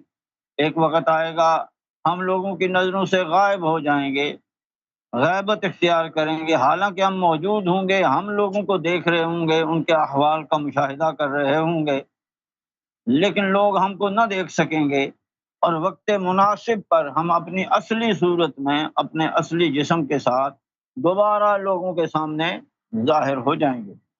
تو یہ ایک کرشمہ قدرت ہے جو سرکار امام مہدی سیدنا ریاض احمد گوہر شاہی کے وجود اقدس سے ظاہر ہوا، اور اس کے ساتھ ملا ہوا، جڑا ہوا، اس سے بھی بڑا، اس سے بھی عظیم کرشمہ قدرت یہ ہوا کہ سرکار امام مہدی سیدنا ریاض احمد گوہر شاہی نے دراصل اپنی صورت بدل لی ہے، اور صورت تبدیل کر کے آپ ہمارے درمیان تشریف فرما ہیں۔ سرکار امام مہدی سیدنا ریاض احمد گوہر شاہی نے سیدی یونس الگوہر کی صورت اختیار فرمائی، اور سیدی یونس الگوہر کی صورت میں آپ ہمارے درمیان تشریف فرما ہیں، اور سیدی یونس الگوہر کے قلب و قالب میں آپ کی کامل اکمل مکمل جلوہ گری ہے، اپنے تمام کمالات کے ساتھ، تمام جلوہ ہائے مبارکہ کے ساتھ، تمام وجود ہائے ظاہری و باطنی کے ساتھ آپ سیدی یونس الگوہر کے وجود اقدس میں تشریف فرما ہیں، اور صورت یونس الگوہر کا نقاب باطن اوڑھ کر آپ نے پہلے سے بھی زیادہ کثرت کے ساتھ، شدت کے ساتھ لوگوں کو اپنے فیوز و برکات عطا فرمانا شروع کیے، علوم و معارف عطا فرمانا شروع کیے، تربیت اور تعلیم عطا فرمانا شروع کی، اور آج سیدی یونس الگوہر کے فیض نظر کا یہ عالم ہے کہ انسانیت آپ کے علوم و معارف، تعلیم و تربیت اور فیوز و برکات حاصل کر کے فوج در فوج اور جوق در جوق اللہ کے دین میں داخل ہو رہی ہے۔ اور اللہ تعالیٰ کا وہ وعدہ جو اللہ تعالیٰ نے نبی کریم صلی اللہ تعالی علیہ وآلہ وسلم سے فرمایا تھا، وَرَأَيْتَ النَّاسَ يَدْخُلُونَ فِي دِينِ اللَّهِ أَفْوَاجًا، وہ آج سیدی یونس الگوہر کے فیض نظر سے پورا ہو رہا ہے۔ اس پروگرام میں ہم یہ حقائق آپ احباب کے سامنے قرآن و حدیث کی روشنی میں، اسلامی تعلیمات کے ہر پہلو کی روشنی میں بیان کرتے ہیں، واضح کرتے ہیں۔ یہ جون کا مہینہ ہے، اور اس ماہ کی 16 تاریخ کو سیدی یونس الگوہر کی اس دنیا میں آمد کا جشن منایا جاتا ہے۔ جشن یونس، سیدی یونس الگوہر کی سالگرہ مبارک ہے، جس کو بطور جشن یونس ہم مناتے ہیں، کیونکہ بہت ساری ایسی ہستیاں ہوئی ہیں جو بظاہر انسان نظر آتی ہیں، لیکن ان کی حقیقت کچھ اور ہوتی ہے۔ اس حوالے سے میں نے کئی دفعہ بات کی ہے۔ بڑی اگر سمجھنا چاہے کوئی انسان تو اس کے سمجھنے کے لیے یہ ایک مثال کافی ہے جو قرآن مجید میں اللہ تعالیٰ نے بیان کر دی ہے، اور وہ فرشتوں کے حوالے سے ہے کہ کس طریقے سے فرشتے مختلف اوقات میں، مختلف مواقع پر، مختلف ہستیوں کے پاس انسانوں کی صورت میں آئے، اور بعض اوقات تو وہ ہستیاں بھی ان کو نہ پہچان سکیں اس وقت، بعد میں ان کو معلوم ہوا کہ یہ تو فرشتہ تھا، لیکن وہ انسان کی صورت میں تھے۔ وہ ہستیاں بھی ان کو دیکھ کے، ان کے کچھ اعمال یا ان کا کچھ رویہ دیکھ کے وہ ہستیاں بھی سجدہ رہ گئیں، جیسا کہ ابراہیم علیہ السلام ہے۔ قرآن مجید میں ابراہیم علیہ السلام کا واقعہ لکھا ہوا ہے، لوط علیہ السلام کا، ابراہیم علیہ السلام کا، کہ اللہ تعالیٰ نے 2 فرشتوں کو بھیجا ابراہیم علیہ السلام کے پاس، اور وہ انسانی صورت میں تھے، اور ابراہیم علیہ السلام نے سمجھا کہ یہ کوئی مہمان ہیں، انسان ہی سمجھا ان کو، اس لیے تو پھر ان کی مہمان نوازی کرنے کا ارادہ فرمایا، اور آپ نے ان کے لیے جو ہے وہ بچھڑا بھونا، وَجَاءَ لَهُم بِعِجْلٍ سَمِينٍ، بِعِجْلٍ حنیذ، ایک بھنا ہوا بچھڑا۔ اس دور میں مہمانی کا یہی انداز ہوتا تھا، مہمان نوازی کا۔ تو حضرت ابراہیم علیہ السلام بچھڑا بھون کر ان کے لیے لے کر آئے تاکہ وہ کھائیں، لیکن چونکہ وہ فرشتے تھے انہوں نے کھایا ہی نہیں، حالانکہ وہ تھے انسانی صورت میں، انہوں نے وہ بچھڑا نہ کھایا، وہ گوشت نہ کھایا، تو جس کی وجہ سے ابراہیم علیہ السلام تھوڑے حیران ہوئے کہ یہ کھاتے کیوں نہیں ہیں، ان کے ہاتھ کھانے کی طرف بڑھ کیوں نہیں رہے ہیں۔ پھر انہوں نے بتایا کہ ہم تو اللہ کی طرف سے بھیجے ہوئے فرشتے ہیں، اور ہم آپ کے پاس اس لیے آئے ہیں تاکہ ہم آپ کو ایک بیٹے کی بشارت دیں۔ قرآن مجید میں یہ واقعہ بڑی تفصیل کے ساتھ لکھا ہوا ہے۔ اس وقت ابراہیم علیہ السلام اور حضرت بی بی سارہ رضی اللہ تعالی عنہ، جو کہ آپ کی زوجہ محترمہ تھی، دونوں ہی بڑھاپے کی حدود میں داخل ہو چکے تھے، کافی بوڑھے ہو چکے تھے اور سن یاس کو پہنچ چکے تھے، یعنی کہ اس عمر کو پہنچ چکے تھے کہ جس میں بچہ نہیں ہو سکتا، نہ مرد کے اندر وہ صلاحیت باقی رہتی ہے، نہ عورت کے اندر وہ صلاحیت باقی رہتی ہے، وہ بوڑھے ہو گئے تھے۔ اور جب ان فرشتوں نے آپ کو اس عمر میں حضرت اسحاق علیہ السلام کی بشارت دی تو آپ کی جو زوجہ محترمہ تھیں حضرت بی بی سارہ رضی اللہ تعالی عنہا، وہ بھی ان کی بات سن رہی تھیں، دروازے میں کھڑی تھیں وہ، تو انہوں نے حیرت سے چلا کر کہا کہ یہ کیسے ممکن ہے، ہم تو بوڑھے ہو چکے ہیں۔ یہ قرآن مجید میں اس پر بڑی تفصیل کے ساتھ گفتگو ہو سکتی ہے، یہ ایک پورا موضوع ہے کہ حضرت بی بی سارہ کا جو ریئیکشن تھا، آپ کا جو رویہ تھا، آپ کا جو حیرت کا اظہار تھا اور چیخنا چلانا تھا، اس کی وجوہات کیا تھی، لیکن وہ انہوں نے شور مچا دیا کہ یہ کیسے ہو سکتا ہے۔ تو باہر کے پھر پتہ چلا کہ یہ اللہ کا حکم ہے اور اللہ تو ہر چیز پر قادر ہے۔ اور پھر وہی فرشتے حضرت لوط علیہ السلام کے پاس چلے گئے، انسانی صورت میں گئے، اور لڑکے تھے، جرد مرد جو لڑکے ہوتے ہیں بغیر داڑھی مونچھ جن کی ابھی نہیں آئی ہوتی، اس قسم کی صورت بنا کر وہ انسانی صورت میں لوط علیہ السلام کے پاس چلے گئے۔ اور ان کی قوم نے جب دیکھا کہ لوط کے گھر میں مہمان آئے ہیں تو انہوں نے ان کی جو ہے نا وہ عادات بہت بد تھیں، بد عادات کی وجہ سے بدکاری کو وہ لوگ بہت زیادہ پسند کرتے تھے، ان کے لیے مرغوب تھی۔ جہاں بھی وہ کوئی لڑکا دیکھتے تھے اس کے پیچھے بھاگ کھڑے ہوتے تھے، عورتوں کی طرف وہ جاتے نہیں تھے۔ یہی ان کی عادت تھی جس کی وجہ سے ان پر عذاب نازل ہونا تھا، اور وہ عذاب نازل کرنے کے لیے ہی وہ فرشتے وہاں ان لڑکوں کی صورت میں گئے۔ تو ساری قوم نے دیکھا کہ دو نوجوان لڑکے لوط علیہ السلام کے گھر آئے اور انہوں نے ان کے گھر کا گھیراؤ کر لیا۔ پھر وہ بھی واقعہ بڑی تفصیل کے ساتھ قرآن مجید میں موجود ہے۔ پھر ان فرشتوں نے لوط علیہ السلام پریشان ہو گئے، لیکن ان فرشتوں نے تسلی دی لوط علیہ السلام کو کہ آپ پریشان نہ ہوں، یہ ہمارا کچھ نہیں بگاڑ سکتے، ہم تو رب کی طرف سے آئے ہیں، ہم تو ان پر عذاب نازل کرنے کے لیے آئے ہیں، آپ اپنے اہل خانہ کو لے کر یہاں سے نکل جائیے اور صبح تک جو ہے نا اس بستی کو ہم ملیا میٹ کر دیں گے۔ تو یہ پورا واقعہ جو ہے وہ قرآن مجید میں موجود ہے، یعنی وہ انسانی صورت میں ہی نہیں تھے بلکہ ہر انسان ان کو دیکھ رہا تھا کہ یہ انسان ہی ہے۔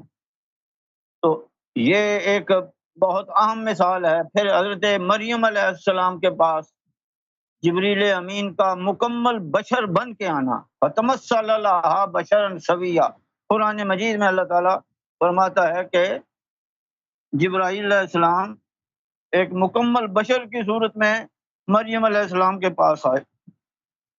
تو بات کرنے کا مقصد یہ ہے، حدیث مبارکہ میں بھی بہت سارے ایسے واقعات ہیں کہ فرشتے جبریل امین اور دیگر فرشتے بھی حضور نبی کریم صلی اللہ تعالی علیہ وآلہ وسلم کے پاس انسانی صورت میں آئے اور صحابہ کرام ان کو پہچان نہ پائے اور حیران ہوئے کہ یہ کون لوگ ہیں۔ تو ایسی ہستیاں انسانی صورت میں آئی ہیں اس دنیا میں کہ جو بظاہر انسان لگتی تھیں لیکن انسان تھی نہیں۔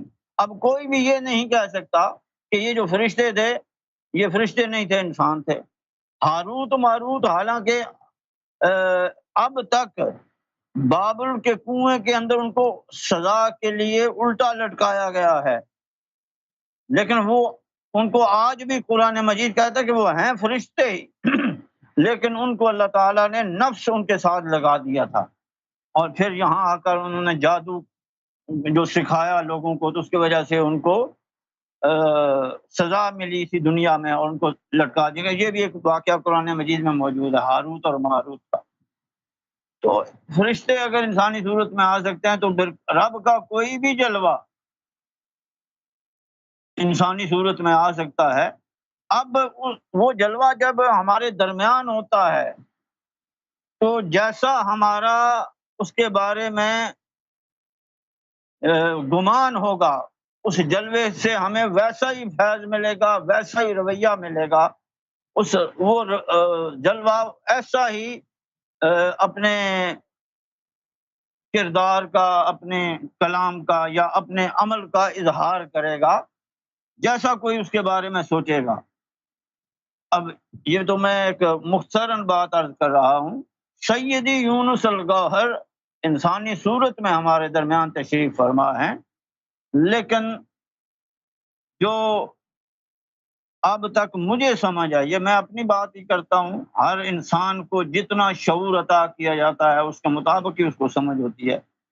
لہذا جو بھی سیدی یونس الگوہر کے قرب میں ہیں، ہر ایک کو سیدی نے اس کے ظرف کے مطابق پہچان عطا فرمائی ہے. یقیناً مجھے جو سمجھ آئی ہے وہ یہ ہے کہ سیدی یونس الگوہر ایک ایسا جلوہ غیب ہے. بہت محتاط الفاظ میں اگر میں یہ بات کروں تو وہ اس طرح ہو سکتی ہے کہ یہ ایک جلوہ غیب ہے، جہان غیب سے آنے والا ایک ایسا جلوہ ہے جو انسان مجسم ہے، یعنی کہ جس نے انسانی جسم اختیار کیا ہوا ہے، لیکن ہے یہ جلوہ ذات. اور ایسا جلوہ ہے کہ اس نے اس وقت پورے عالم کو اپنی روشنی سے منور کیا ہوا ہے، اور ہر روح تک اس جلوے کی رسائی ہے، اور بلا تکلف رسائی ہے. یہ نہیں کہ یہ توجہ کریں گے تو وہ ان کے سامنے چیز آئے گی، نہیں، توجہ کی ضرورت نہیں ہے. بلکہ اگر غوث اعظم شیخ عبد القادر جیلانی رضی اللہ تعالی عنہ یہ بات ارشاد فرماتے ہیں کہ نظرت الی بلاد اللہ جمعا کخردلۃ علی حکم اتصالی، کہ میں اللہ کی ساری کائنات کو اس طرح دیکھتا ہوں جس طرح میری ہتھیلی پر رائی کا دانہ پڑا ہوتا ہے. جس طرح میں اپنے ہتھیلی پر رائی کا دانہ پڑا ہوا دیکھتا ہوں، اسی طرح میں پوری کائنات الہی کو دیکھ رہا ہوں.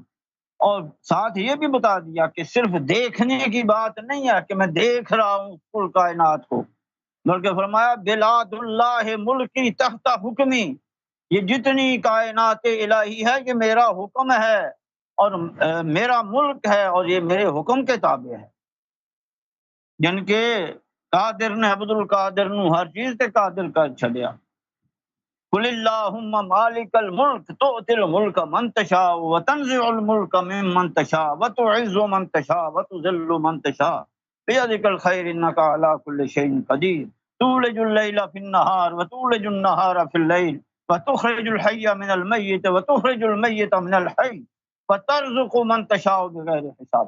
تو اگر غوث اعظم کا یہ کمال ہے، یہ تصرف ہے، تو سیدی یونس الگوہر تو جو کم سے کم بات ہم کو بتائی گئی ہے سیدی یونس الگوہر کے حوالے سے جو ہم کرتے ہیں، آپ نمائندہ امام مہدی علیہ السلام ہیں. امام مہدی علیہ السلام کی ذات کیا ہے، یہی ہم کو شعور حاصل نہیں ہے، تو پھر اس نمائندے کی حقیقت ہم کیسے سمجھ سکیں گے؟ لیکن حقیقت یہ ہے کہ یہ سر الاسرار ذات ہے. فقر تمام سے اس ذات کی ابتدا ہوتی ہے، انتہا اس کی کسی کو معلوم نہیں ہے. لہذا اس ذات کی آمد 16 جون کو ہوئی ہے، تو ہم بطور تشکر اور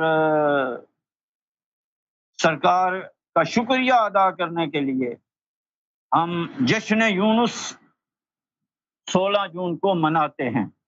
تو میں نے چند دن پہلے سورہ رحمان کی کچھ آیات کے حوالے سے گفتگو شروع کی تھی. میرے سامنے سورہ رحمان کی آیات ہیں، سورہ یونس کی آیات ہیں. قرآن مجید میں متعدد مقامات پر اللہ تعالیٰ نے اس ذات کے اسرار کو اشارات کے اندر، رموز اور کنایات کے اندر بیان کیا ہے۔ تو میں ان دنوں جو ہے وہ کوشش کروں گا کہ وہ آیات مبارکہ آپ احباب کے سامنے، ساری تو نہیں پیش کر سکتے کیونکہ پھر یہ موضوع مزید طویل ہو جائے گا، لیکن سورہ رحمان کی جو آیات ہیں اور سورہ یونس کی کچھ آیات ہیں ان پر ہم گفتگو کرنے کی کوشش کریں گے، اور قرآن مجید کے آئینہ اور روشنی میں ہم سیدی یونس الگوہر کی ذات اقدس کا مشاہدہ کریں گے۔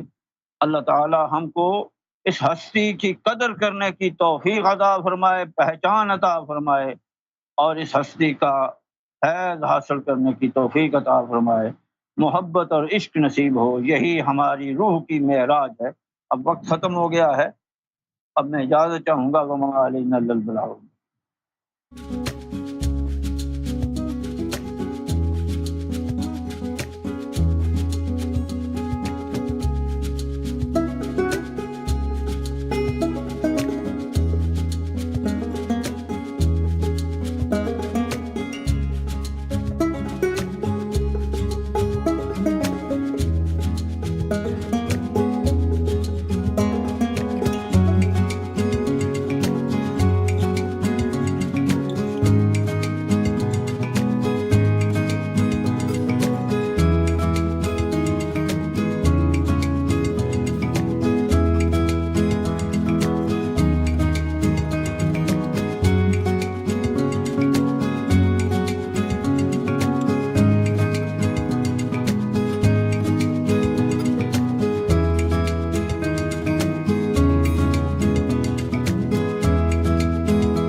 سوہنے صوفی ماسٹر سیدی یونس الگوہر دی بارگاہ اقدس وچ گوہر شاہی مرحبا، تے اپنے ویکھن والے سنگیاں بیلیاں نوں گوہر شاہی مرحبا، ست سری اکال، نمستے، السلام علیکم تے جی آیاں نوں۔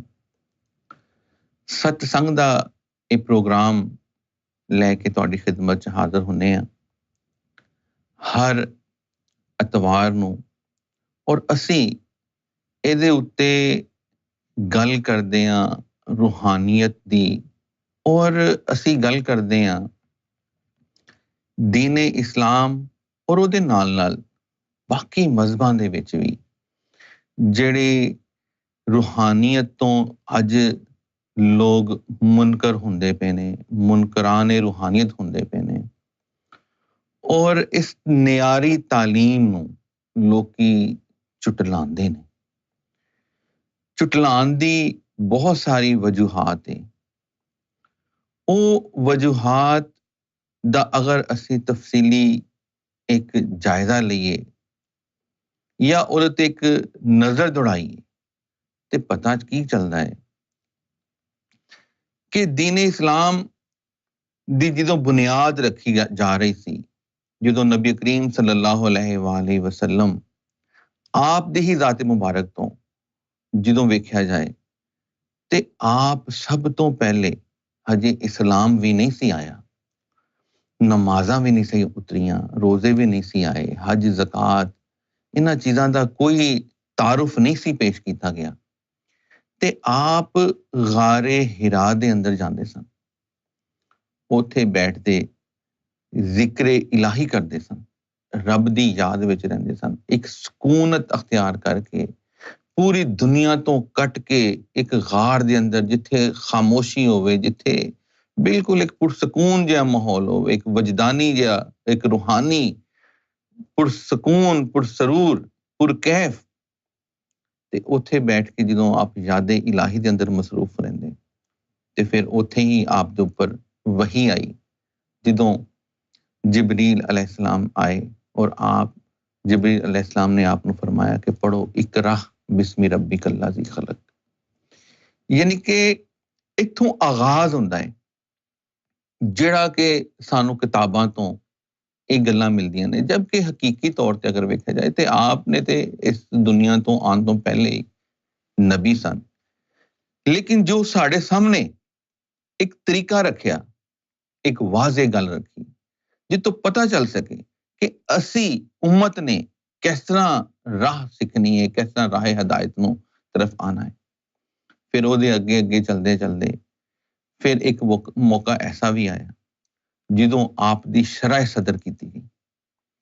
ہن انہاں دو واقعہ نوں ہی دیکھا جائے کہ آپ دا غار ہرا جانا، اتھے جا کے بیٹھنا، اور پھر شرح صدر دے بارے گل ہونی کہ شرح صدر آپ دی کیتی گئی، آپ دے اندر پھر وہ شرح صدر کر کے تے آپ نو کیسا باطنی اور ظاہری طور تے ایک مقام دے نال نوازیا گیا، جبکہ ایدی تفصیل اگر تسی بہت اچھے طریقے دے نال سمجھنا چاہندے ہو تے سننا چاہندے ہو تے پھر تسی صوفی ماسٹر سید یونس الگوہر دی خطبات جڑے یوٹیوب دے اوپر لگے نے، او دے اوپر آپ نے ایک ویڈیو دے اندر بہت ہی خوبصورت انداز دے نال اس گل دے اوتے روشنی پائی ہے کہ کس طرح نبی کریم صلی اللہ علیہ وآلہ وسلم دی شرح صدر ہوئی۔ پھر اگے چلیے تے آپ نے اس قلب دے نال نال پھر نفس دے بارے بھی دسیا، نفس دے بارے آپ نے اپنے صحابہ نو دسیا کہ اے میرے صحابہ، ہر انسان دے نال ایک شیطان جن پیدا ہوندا ہے، ہر انسان دے نال ایک شیطان جن پیدا ہوندا ہے۔ تے صحابہ نے پوچھیا یا رسول اللہ صلی اللہ علیہ وسلم، کیا وہ جن جڑا سی وہ تواڈے نال بھی پیدا ہویا؟ آپ نے فرمایا ہاں، وہ جن میرے نال بھی پیدا ہویا، لیکن اونے میری صحبت رہ کے کلمہ پڑھ لیتا۔ ہن سانوں بھی یہ گل دسی گئی کہ اسی اس نفس نو کلمہ پڑھانا ہے۔ پھر اگے چل کے ایک موقع دے اوتے آپ نبی کریم صلی اللہ علیہ وسلم نے دوبارہ فرمایا کہ جڑا شیطان ہے وہ تے ساڈے خون دے اندر دوڑدا ہے۔ ہن اسی ظاہری عبادات دے اوپر اگر اسی جائیے، ظاہری پاکیزگی دی طرف جائیے تے اسی زیادہ تو زیادہ کی کر سکتے ہیں؟ اسی جدوں کہنے کہ جی صفائی نصف ایمان ہے تے اسی صرف اور صرف ظاہری طور دے اوتے اپنے لباس دی طرف توجہ دیاں گے، اسی اپنے نہان دھون دے اوتے اپنی شکل و صورت نو سنوارن دے اوپر اسی کوشش کران گے، یعنی کہ ساڈے کول انسان دے کول ظاہری صفائی دا یہی ایک طریقہ کار ہے، لیکن اصل صفائی تے اندر دی جڑی صفائی دے بارے نبی کریم صلی اللہ علیہ وسلم نے گل کیتی تے اتھے صوفی ماسٹر سید یونس الگوہر آپ نے بڑا ہی خوبصورت خطاب فرمایا۔ آپ نے فرمایا کہ جدوں شیطان ساڈے رگو دے اندر، رگو ریشو دے اندر دوڑدا پیا ہے، ساڈے اندر خون دے اندر دوڑدا پیا ہے، تے اسی او تو کیسا چھٹکارا حاصل کر سکتے ہیں؟